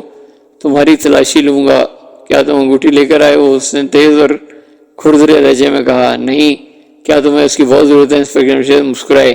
ہاں بہت ضرورت ہے، یہ کہہ کر وہ آگے بڑھا اور پستول کی نال ان کے کمر سے لگا کر جیبوں کی تلاش لینے لگا، لیکن کسی جیب سے انگوٹھی برآمد نہ ہوئی۔ تلاشی دیتے ہوئے انسپکٹر جمشید بولے انگوٹھی کے علاوہ کوئی اور چیز نہ نکالنا ورنہ پچھتاؤ گے۔ بکو مت، اس نے بدتمیزی کا مظاہرہ کیا۔ بھائی شریفوں کی طرح بات کرو، یہ کیا بدمعاشی والی زبان استعمال کر رہے ہو؟ تم پھر بولے، اس نے پھر گھبرا کر کہا شاید تمیز سے بات کرنا اسے سیکھا ہی نہیں تھا۔ بہت اچھا، اگر میرا بولنا تمہیں اتنے ہی ناگوار گزر رہا ہے تو میں خاموش ہو جاتا ہوں۔ انہوں نے مسکرا کر کہا۔ انگوٹھی کہاں ہے؟ ہیٹ والے نے کہا۔ جواب میں انسپکٹر جمشید خاموش رہے، بلکہ انہوں نے اپنے ہونٹ مضبوطی سے بند کر لیے۔ بتاتے کیوں نہیں؟ میں پوچھا انگوٹھی کہاں ہے؟ اس نے اپنی بات کو دہرایا۔ عجیب مصیبت ہے، خود ہی کہتے ہو آپ نے بولنا، پھر کہتے ہو کہ بولتے کیوں نہیں؟ بہرحال انگوٹھی میرے پاس نہیں ہے، انسپکٹر جمشید بھی جھلا کر بولے۔ تو پھر کس کے پاس ہے؟ ہیٹ والے نے تلملا کر کہا۔ کالے دیو کے پاس۔ وہ کالا دیو ان دنوں کوکاف جا چکا ہے، ورنہ میں اس سے درخواست کر کے انگوٹھی کی ضرورت میرے بجائے تمہیں ہے، اس لیے وہ تمہیں دے دی جائے۔ تو تم نہیں بتاؤ گے؟ اس نے سخت لہجے میں کہا۔ بتایا تو ہے، اور کس طرح بتاؤں؟ چلو مجھ سے ایک سودا کر لو۔ آخر اس نے تنگ آ کر کہا۔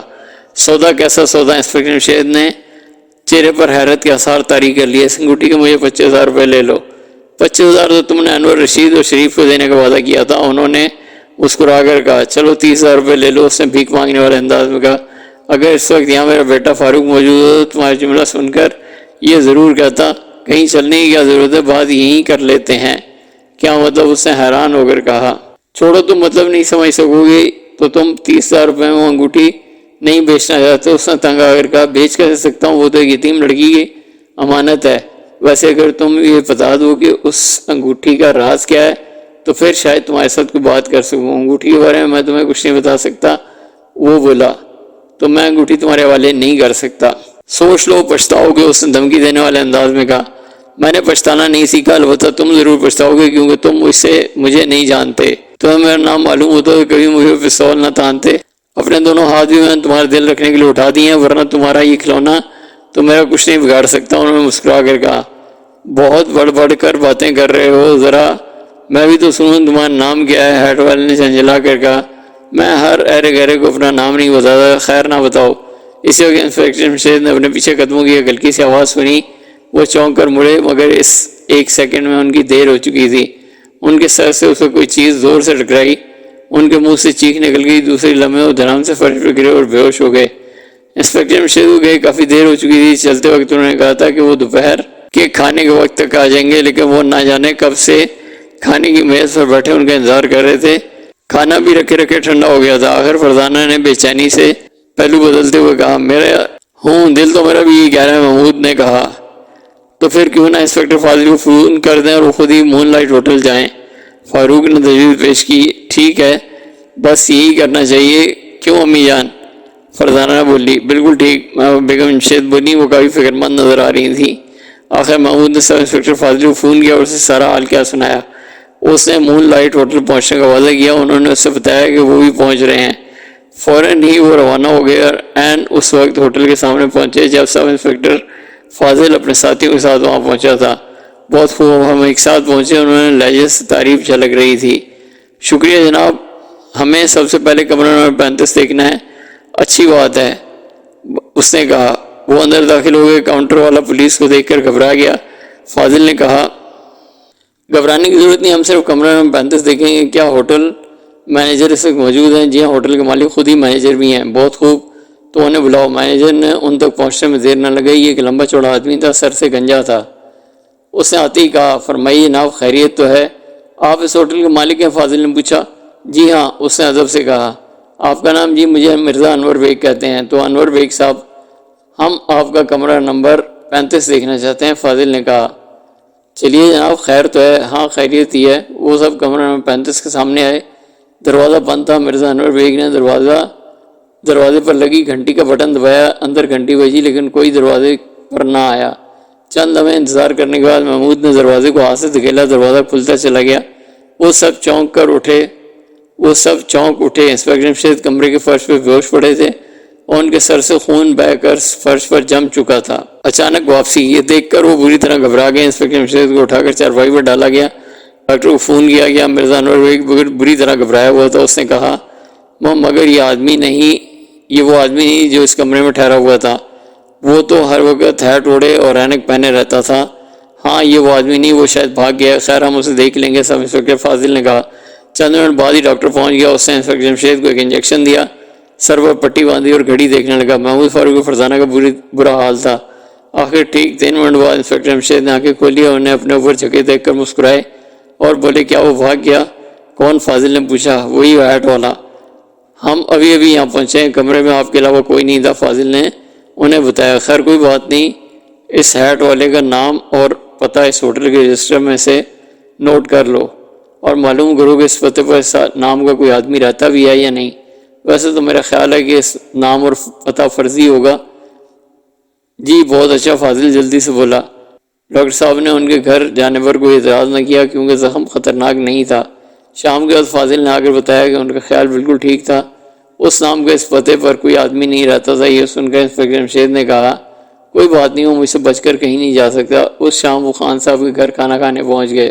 خالدہ اور خان صاحب انسپکٹر جمشید کے سر پر پٹی باندھی دیکھ کر گھبرا گئے۔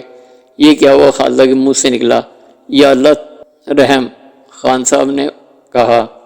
یہ اسی انگوٹھی کے سلسلے میں ہوا۔ انسپکٹر جمشید مسکرائے۔ اوہ، خالدہ ہکا بکا رہ گئی۔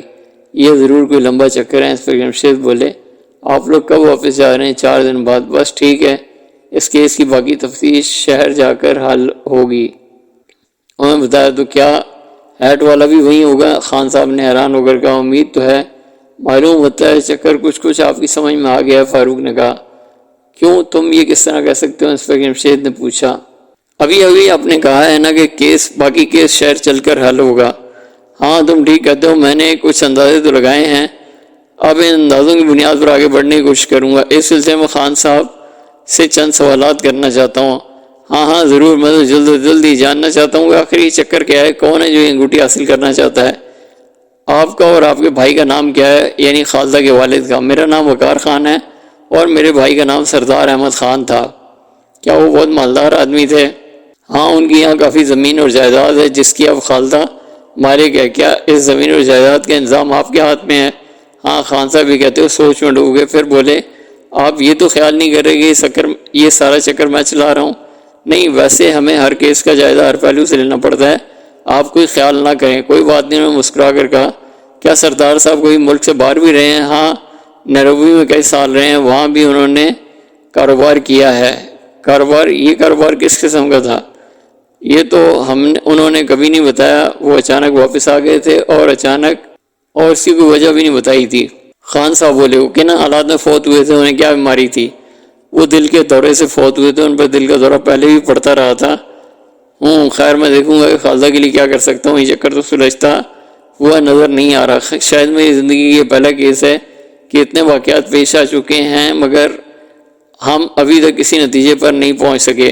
ابا جان کیا آپ یہ سوچتے ہیں کہ اس کیس کو حل نہیں کر سکیں گے؟ محمود نے چونک کر کہا نہیں، ایسی تو کوئی بات نہیں، ہمیں ہمت ہارنا تو میں نے سیکھا ہی نہیں۔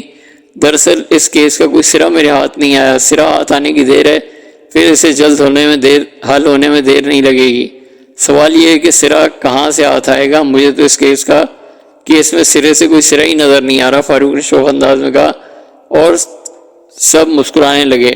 اچانک انسپکٹر جمشید کو بھی خیال آیا، وہ چونک اٹھے اور بولے خان صاحب ایک سوال اور؟ ہاں فرمائیے، انہوں نے کہا۔ صرف اتنا بتا دیں کہ سردار احمد خان نے کسی وکیل کی خدمات بھی حاصل کر رکھی تھی۔ ان کے ایک وکیل سے تعلقات تو تھے لیکن مرتے وقت انہوں نے خالدہ کو میرے حوالے ہی کر دیا تھا کیونکہ انہیں مجھ پر بھروسہ تھا اور یہ یقین تھا کہ میں اس کا حق نہیں ماروں گا۔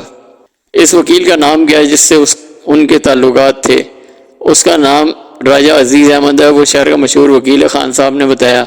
بہت خوب، میرا خیال ہے کہ ابھی کیس حل ہو جائے گا، انسپکٹر جمشید نے اچانک کہا۔ کیوں، کیا آپ کے ہاتھ میں کوئی سرا آ گیا؟ فرزانہ نے جلدی سے پوچھا۔ ہاں، انسپکٹر جمشید نے کہا اور اٹھ کھڑے ہوئے۔ ہم آج اور اسی وقت واپس چل رہے ہیں؟ جی۔ تینوں حیرت زدہ رہ گئے، خان صاحب بھی انہیں بری طرح گھور رہے تھے۔ خان صاحب اعظم گڑھ میں بھی چند دن اور ٹھہرنے کا پروگرام تھا لیکن جب انہوں نے انسپکٹر جمشید کو واپسی التیار دیکھا تو وہ بھی ان کے ساتھ ہی واپس جانے کے لیے تیار ہو گئے تھے۔ اس طرح وہ اکٹھے ہی شہر پہنچے۔ اسٹیشن میں پہنچنے کے بعد انسپکٹر جمشید نے بچوں سے کہا تم اپنی امی کو لے کر گھر چلو، میں تھوڑی دیر بعد پہنچ جاؤں گا۔ یہ کہہ کر انہوں نے خان صاحب سے ہاتھ ملایا اور ایک ٹیکسی لے کر روانہ ہو گئے۔ خان صاحب نے بھی ایک ٹیکسی لی اور خالدہ اور اپنے ملازموں کے ساتھ اس میں روانہ ہو گئے۔ اتنی دیر میں انہیں بھی ایک ٹیکسی مل چکی تھی۔ کیا تم اندازہ لگا سکتے ہو ابا جان کہاں گئے؟ محمود نے ٹیکسی روانہ ہونے کے بعد کہا۔ ہاں لگا سکتا ہوں، فاروق بولا۔ تو بتاؤ نا، محمود نے پوچھا۔ تم نے صرف یہ پوچھا کہ میں اندازہ لگا سکتا ہوں یا نہیں؟ فاروق مسکرایا۔ فرزانہ تم بتاؤ، یہ تو ہر وقت مذاق کے گھوڑے پر سوار رہتا ہے۔ ہوا کے گھوڑے پر سوار ہونا تو سنا تھا، مذاق کا گھوڑا کیا ہوتا ہے جس پر میں سوار رہتا ہوں؟ فاروق بھلا کب چپ رہنے والا تھا۔ میں بتا سکتی ہوں ابا جان کہاں گئے ہیں؟ فرزانہ بھی چہکی، اس کے چہرے پر بھی شریر سی مسکراہٹ تھی۔ دت تیری کی، تم بھی فاروق کی نقل کرنے لگی؟ محمود نے جھنجھلا کر کہا۔ نہیں تو میں نے ایسا نہیں کہا۔ ہاں تو سنو، ابا جان ضرور اس وکیل سے ملنے گئے ہیں جس سے خالدہ کے والد سردار احمد کے تعلقات تھے۔ بہت خوب، میرا بھی یہ خیال ہے۔ تو پھر ہم سے کیوں پوچھ رہے ہو؟ فاروق نے جل کر کہا۔ رائے معلوم کرنا چاہتا تھا، آخر وہ سرا کون سا جو ابا جان کے ہاتھ آ گیا ہے؟ فرزانہ نے کہا یہی وکیل صاحب، اور کون سا سرا ہو سکتا ہے؟ فاروق بولا۔ جہاں تک میرا خیال ہے خالدہ کے چچا اس کی ساری دولت حاصل کرنے کے لیے کوئی گہری چال چل رہا ہے۔ محمود نے کہا ہو سکتا ہے یہی بات ہو، لیکن خان صاحب تو بہت اچھے آدمی دکھائی دیتے ہیں۔ فرزانہ نے کہا بہت اچھے دکھائی دینے والے اکثر اندازے سے بھی زیادہ خوفناک نکلتے ہیں۔ محمود نے کہا مجھے بھی یہی شخص مجرم نظر آتا ہے۔ فاروق بولا ابا جان کو چاہیے تھا کہ وکیل کے ہاں ہمیں بھی لے جاتے۔ فرزانہ نے کہا پھر امی جان کو گھر کون لے جاتا؟ فاروق ایک دم بولا ضروری تو نہیں تھا کہ وہ اسی وقت اس سے ملنے چلے جاتے، کل کسی وقت بھی مل سکتے تھے۔ اب یہ تو وہی جانتے ہیں وکیل سے جلدی یا دیر ملنے سے کیا فرق پڑ سکتا ہے۔ یہ چکر میری سمجھ میں آیا تو نہیں؟ فرزانہ نے اکتا کر کہا تمہاری کیا کسی کی سمجھ میں نہیں آیا؟ محمود بولا نہیں، میرا خیال ابا جان سمجھ گئے ورنہ وکیل سے ملنے میں اتنی جلدی نہ کرتے۔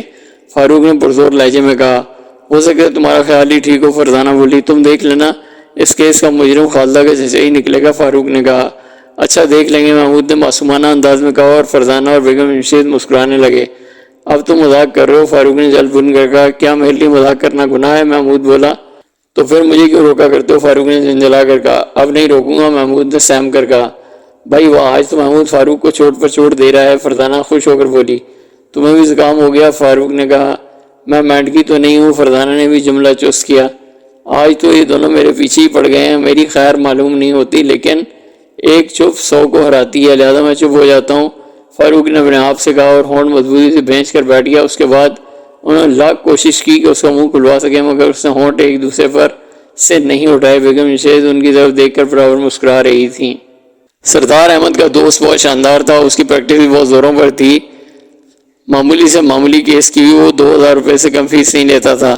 انسپکٹر جمشید کو اس نے فوراً ہی بلوا لیا، ان کے بیٹھتے ہی کہنے لگا، جی میں آپ سے اچھی طرح واقف ہوں، اسی لیے میں نے آپ کو فوراً بلوا لیا، کیونکہ کوئی بہت ہی اہم کام ہوگا جس کی وجہ سے آپ کو میرے پاس آنا پڑا۔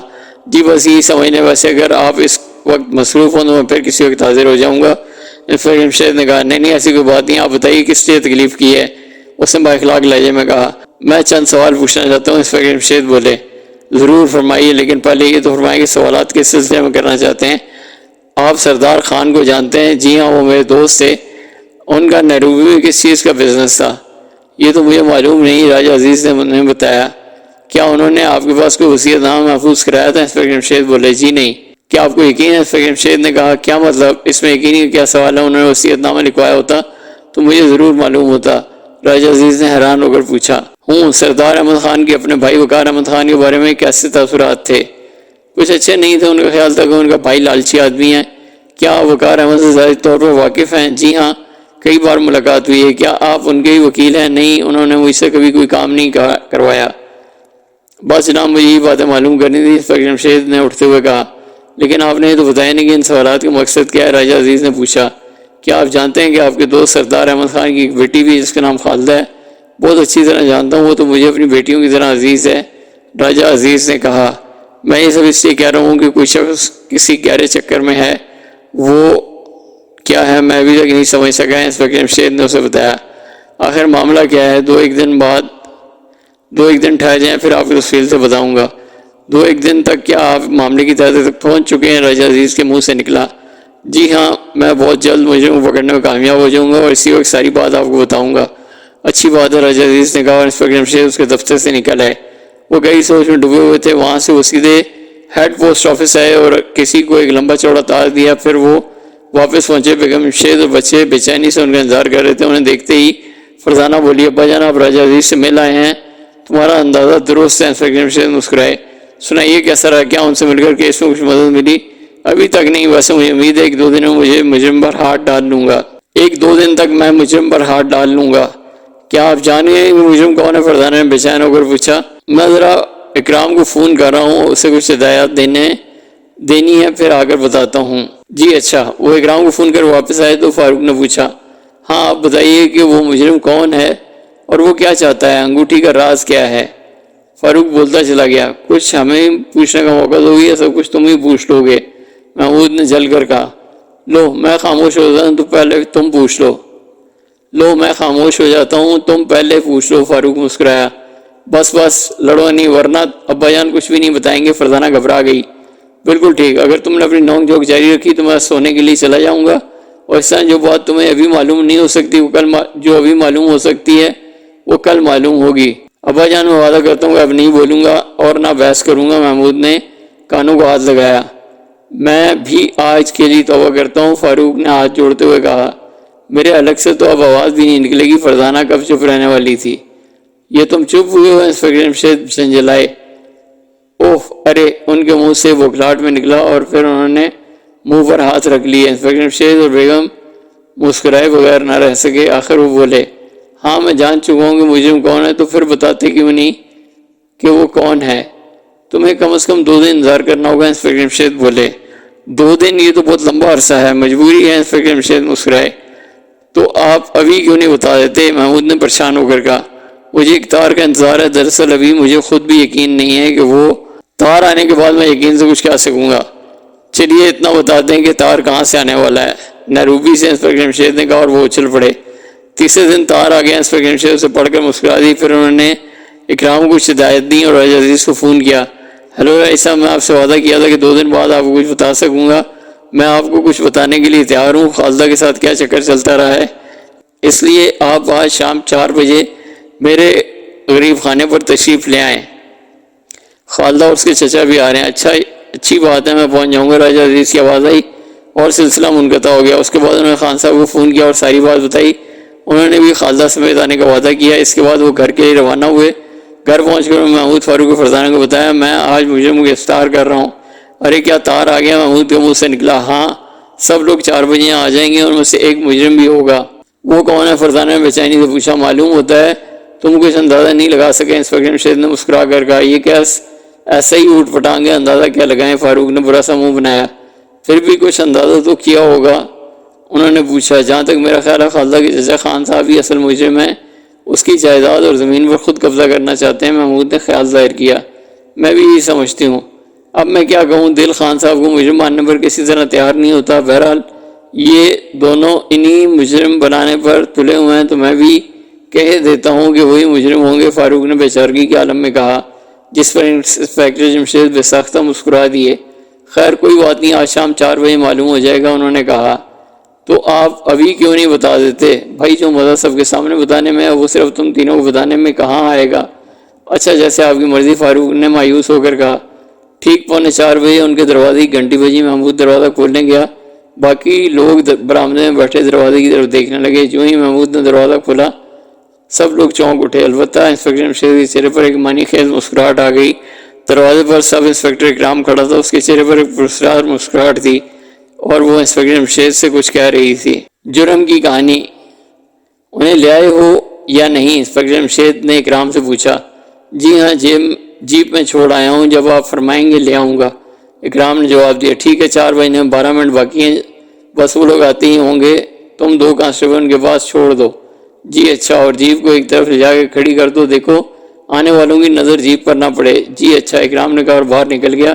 ابا جان ہم حیران ہیں، یہ آپ کن کا ذکر کر رہے ہیں؟ فرزانہ نے بے چین ہو کر کہا۔ بس بیٹا چند منٹ کی بات ہے، سب کچھ تمہارے سامنے آ جائے گا۔ جی اچھا، اس نے سازمندانہ لہجے میں کہا۔ پھر ڈرائنگ روم میں خاموشی ہو گئی۔ ٹھیک 4 بجے گھنٹی بجی۔ اس مرتبہ خالدہ اور خان صاحب آئے تھے۔ خالدہ سے مل کر بہت خوش ہوئے، فرزانہ تو اس سے لپٹ گئی، خوشی ان کے چہروں پر پھوٹی پڑ رہی تھی۔ ان کے ساتھ ہی 2-3 آدمی بھی آئے تھے، مگر وہ انہیں نہیں پہچانتے تھے۔ آج اس انگوٹھی کا راز حل ہو رہا ہے، فرزانہ نے اس کے کان میں کہا۔ خدا کا شکر ہے، فرزانہ نے خوش ہو کر کہا۔ اتنے میں گھنٹی پھر بجی۔ یہ راجہ عزیز ہوں گے، انسپکٹر جمشید نے کہا۔ محمود انہیں لینے چلا گیا اور جب وہ واپس آیا تو راجہ عزیز بھی اس کے ساتھ تھے، وہ آ کر بیٹھ گئے۔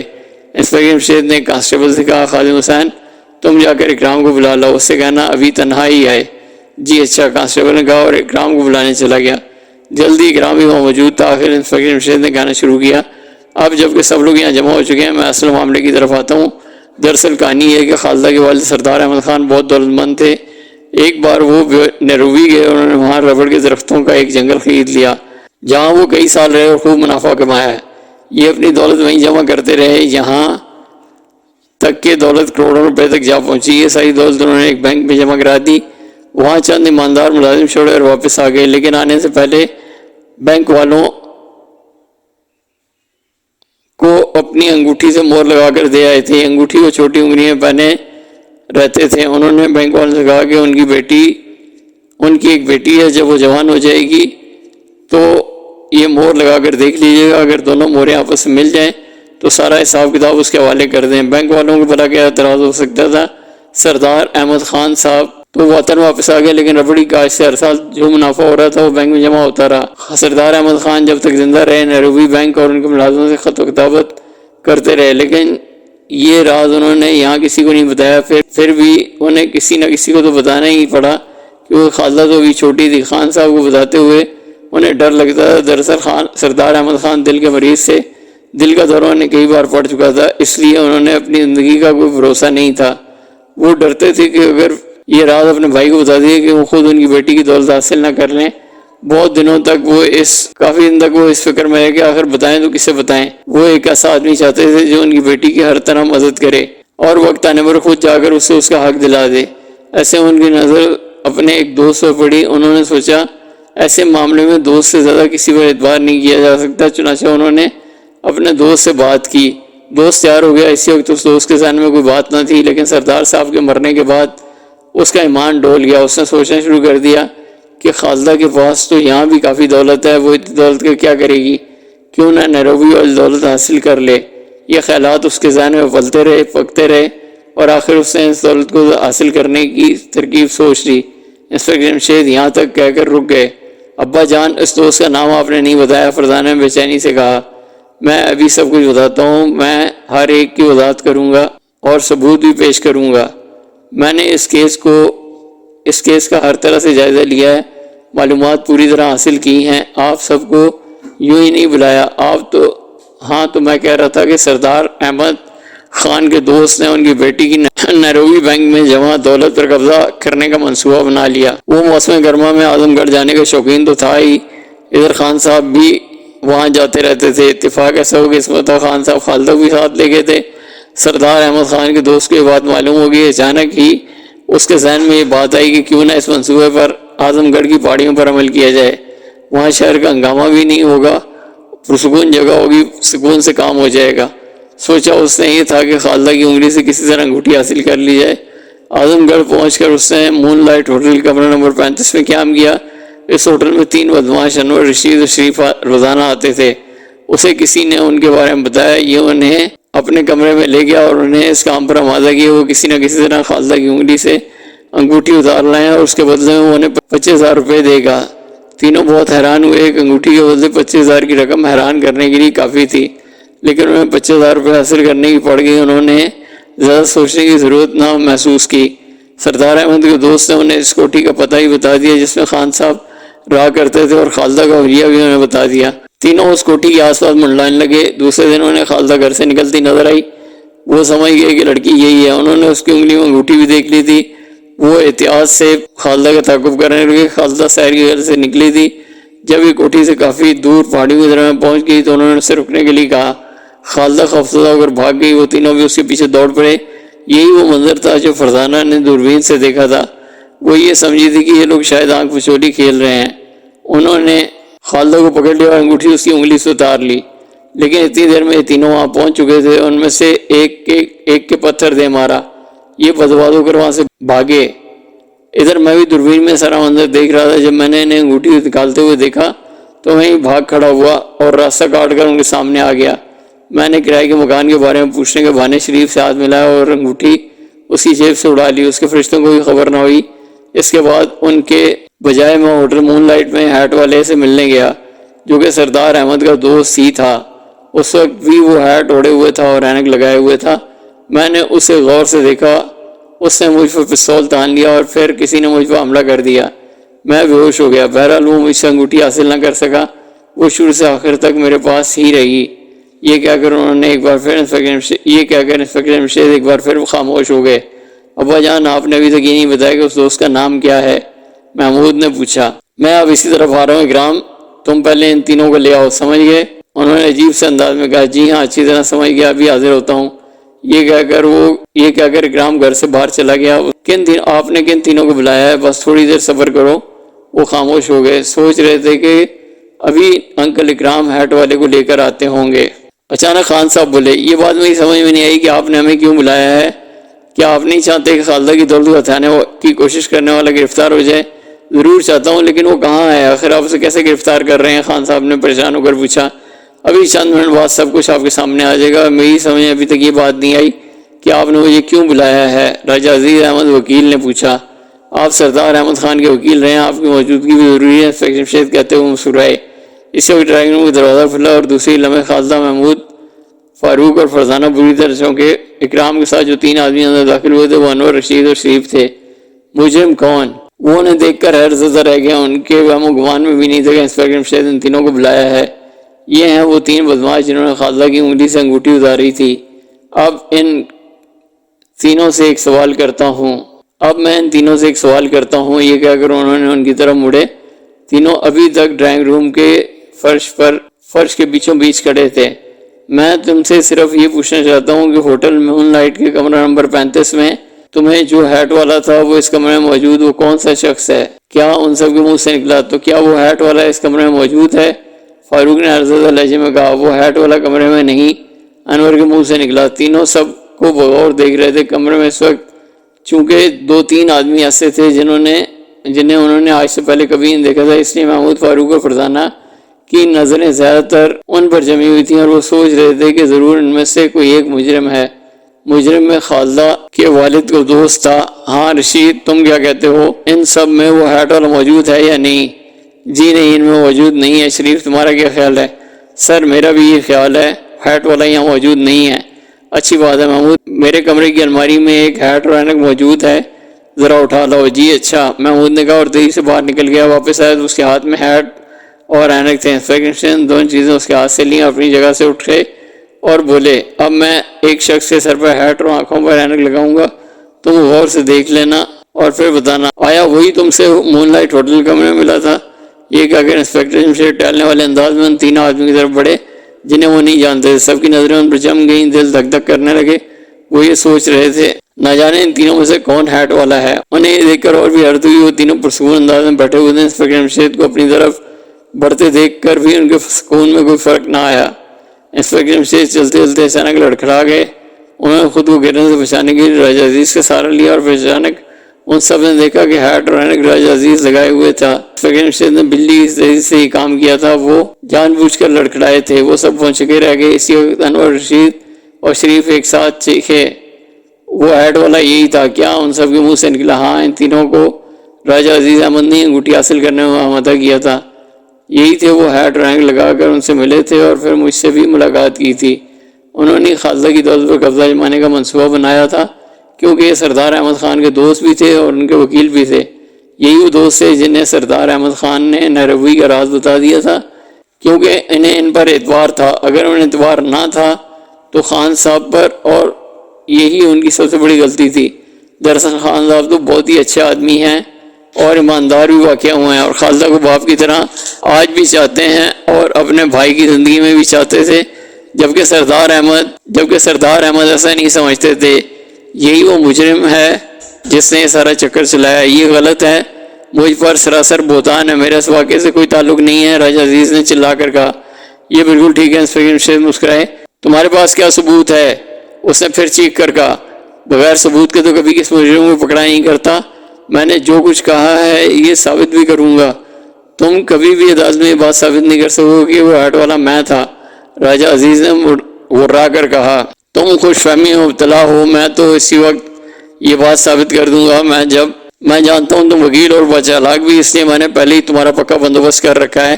یہ کہہ کر وہ انسپکٹر اکرام کی طرف بڑھے۔ اکرام، تم اسے بھی لے آؤ۔ جی بہت اچھا، اس نے کہا اور ایک بار پھر باہر نکل گیا۔ جب وہ دوبارہ اندر داخل ہوا تو اس کے ساتھ ایک آدمی تھا۔ محمود، فاروق اور فرزانہ یہ دیکھ کر چونک اٹھے۔ انہوں اس آدمی کو کہیں دیکھا تھا لیکن یاد نہ آ سکا کہ کہاں دیکھا تھا۔ ارے اس آدمی کو تو ہم نے کہیں دیکھا ہے، محمود کے منہ سے نکلا۔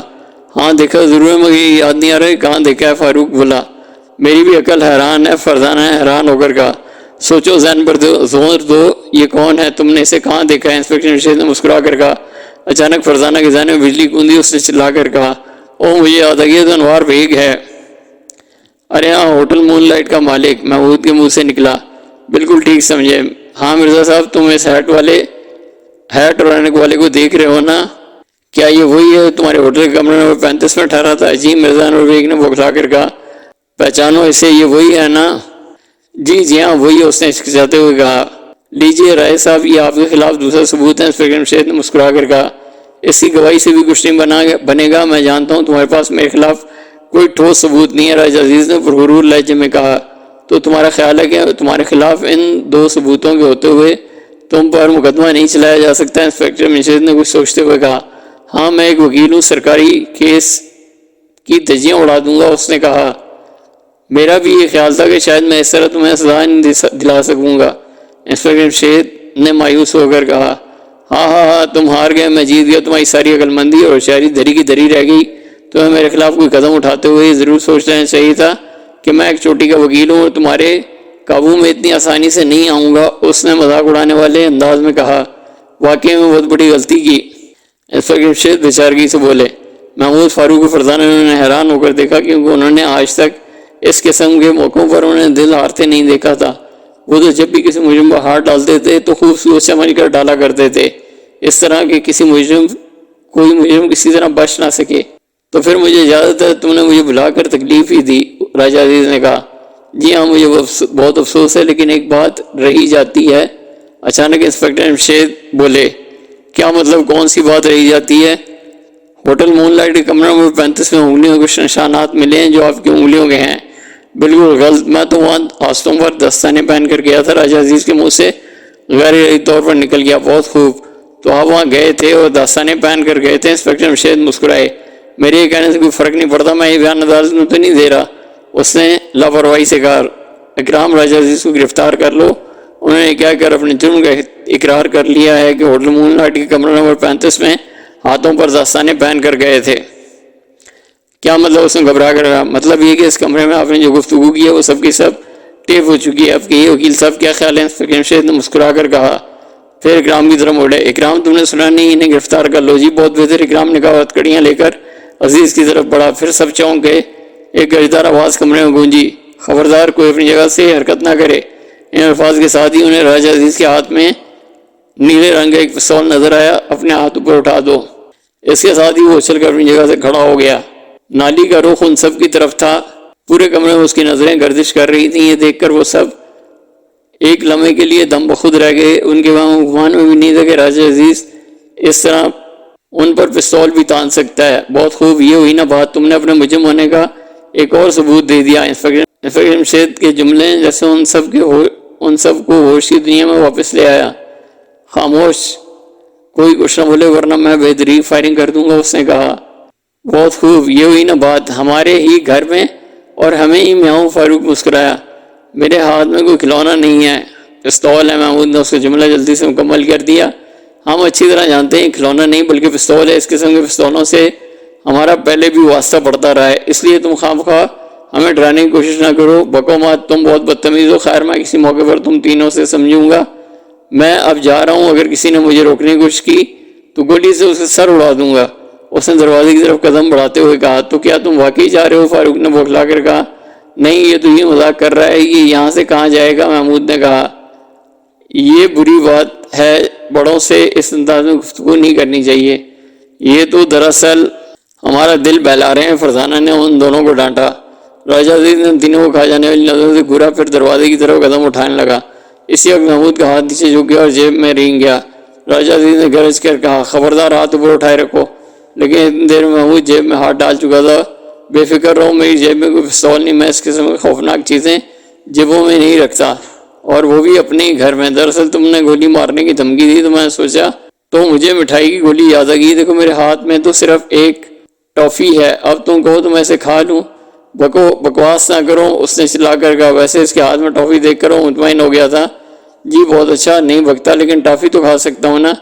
پھر بولے، تم اگر مجھے جانے کی جلدی نہ ہوتی تو میں ضرور تمہیں اس بدتمیزی کا مزہ چکھاتا۔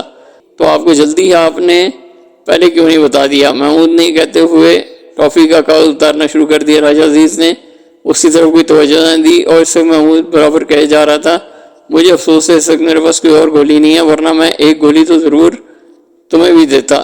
چلو تم یہ گولی کھا لو، میں تو کھاتا ہی رہتا ہوں۔ یہ کہتے ہوئے محمود نے ٹافی اس کی طرف اچھال دی۔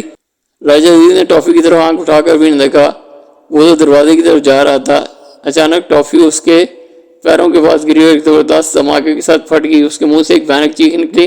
پستول اچھل کر کمرے کے کونے میں جا گرا اور وہ آنکھوں پر ہاتھ رکھ کر چیخنے چلانے لگا، اف میری آنکھیں، کیا ہو گیا؟ میں مر رہا۔ ارے ظالم، یہ کیا کیا؟ جی کیا کیا ظالم؟ کیا میں نے کچھ کیا ہے؟ محمود نے حیران ہو کر کہا، ہاں میری آنکھیں، خدا کے لیے مجھے بچاؤ، میں اندھا ہو جاؤں گا۔ تم بھی تو اپنی پستول کی گولیوں کی بات کر رہے تھے، میرے پاس تو ایسی ہی گولیاں ہیں، خدا کے لیے کچھ کرو۔ کیا تو بہت کچھ جا سکتا ہے، لیکن پہلے صاف لفظوں میں اقرار کر لو کہ یہ سب چکر چلانے والے صرف تم ہی تھے۔ صرف اس صورت میں ہم کچھ کر سکتے ہیں۔ انسپکٹر جمشید بولے، ہاں میں اپنا جرم مانتا ہوں۔ میں نے اپنے دوست کی بیٹی کی دولت کو ہڑپ کرنے کے لیے یہ منصوبہ بنایا تھا۔ یہ میں ہی تھا جو اعظم گڑھ میں مون لائٹ ہوٹل کمرہ نمبر 35 میں ٹھہرا تھا۔ میں نے ہی انور، رشید اور شریف کو انگوٹھی حاصل کرنے پر لگایا تھا۔ ان تینوں نے میرے لیے کام کیا اور بعد میں میری مدد کی۔ انہوں نے ہی مجھے فون پر اطلاع دی تھی کہ انگوٹھی آپ کے پاس ہے۔ انہوں نے آپ کی کوٹھی کا پتہ بھی بتایا تھا۔ میں وہاں پہنچا، آپ کی بیگم کو باندھ کر گھر کی تلاشی لی، لیکن انگوٹھی وہاں بھی نہ مل سکی۔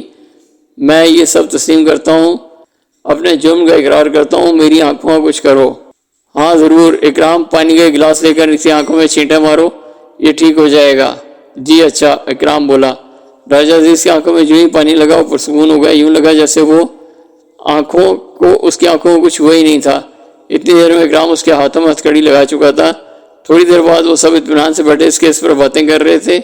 انسپکٹر جمشید نے ان 3 آدمیوں کے بارے میں بتایا۔ وہ دراصل بینک کی غیر ملکی شاخ کے آفیسر تھے۔ انسپکٹر جمشید نے نروی میں بینک کے مینیجر کو سارے حالات لکھ بھیجے تھے اور اس نے ان کے ملک میں موجود بینک کے آفیسروں کو بطور گواہ انسپکٹر جمشید کی ہدایت پر عمل کرنے کی تاکید کی تھی۔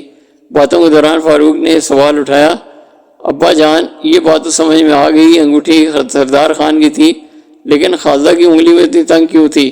اچھا سوال ہے، انسپکٹر جمشید خوش ہو کر بولے۔ محمود کیا تم اس کی وجہ بتا سکتے ہو؟ آخر انگوٹھی خالدہ کی انگلی میں اتنی تنگ کیوں تھی؟ جی اس کی وجہ یہ ہو سکتی تھی کہ خان صاحب نے انگوٹھی خالدہ کو دینے سے پہلے چھوٹی کرا دی ہو۔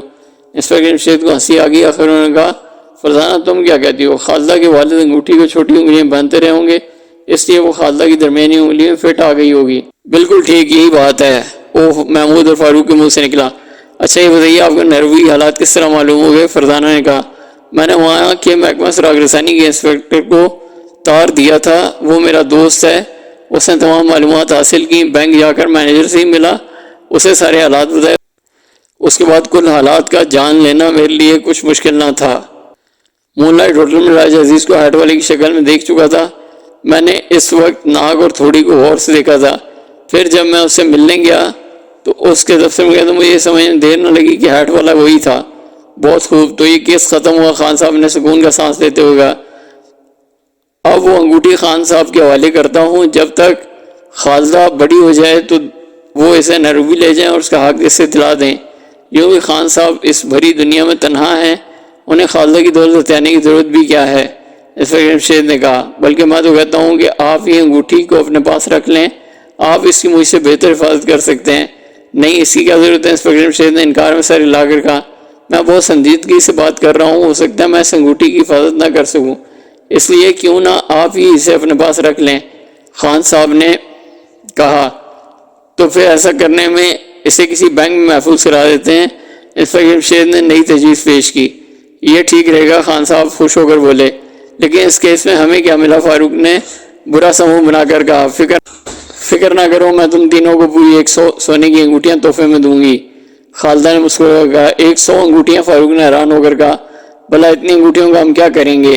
ہاں اور کیا، اگر ہم ہر انگوٹھی میں ایک بھی پہنے تو 10 کافی ہوں گی، اس طرح ہمیں کل 30 انگوٹھیوں کی ضرورت ہوگی۔ فرزانہ بول اٹھی، اور اگر پیروں کی انگلیوں میں پہنے تو اس صورت میں 60 انگوٹھیوں کی ضرورت پڑے گی، اور پھر 100 انگوٹھیوں کا ہم برابر تقسیم بھی نہیں کر سکیں گے۔ فاروق نے کہا، جس پر ایک کہہ کر انگوٹھی والے کیس کو حل ہوئے 6 ماہ گزر چکے تھے۔ محمود، فاروق اور فرزانہ ہر روز سوچتے کیا شہر کے سب جرائم پیشہ توبہ کر چکے ہیں۔ پھر انہی دنوں ان کے امتحانات شروع ہو گئے۔ امتحانات سے فارغ ہوئے تو پروفیسر داؤد نے انہیں اپنے ہاں آنے کی دعوت دی۔ دوسرے دن خان رحمان کی ضد تھی کہ وہ چھٹیاں ان کے ہاں گزاریں۔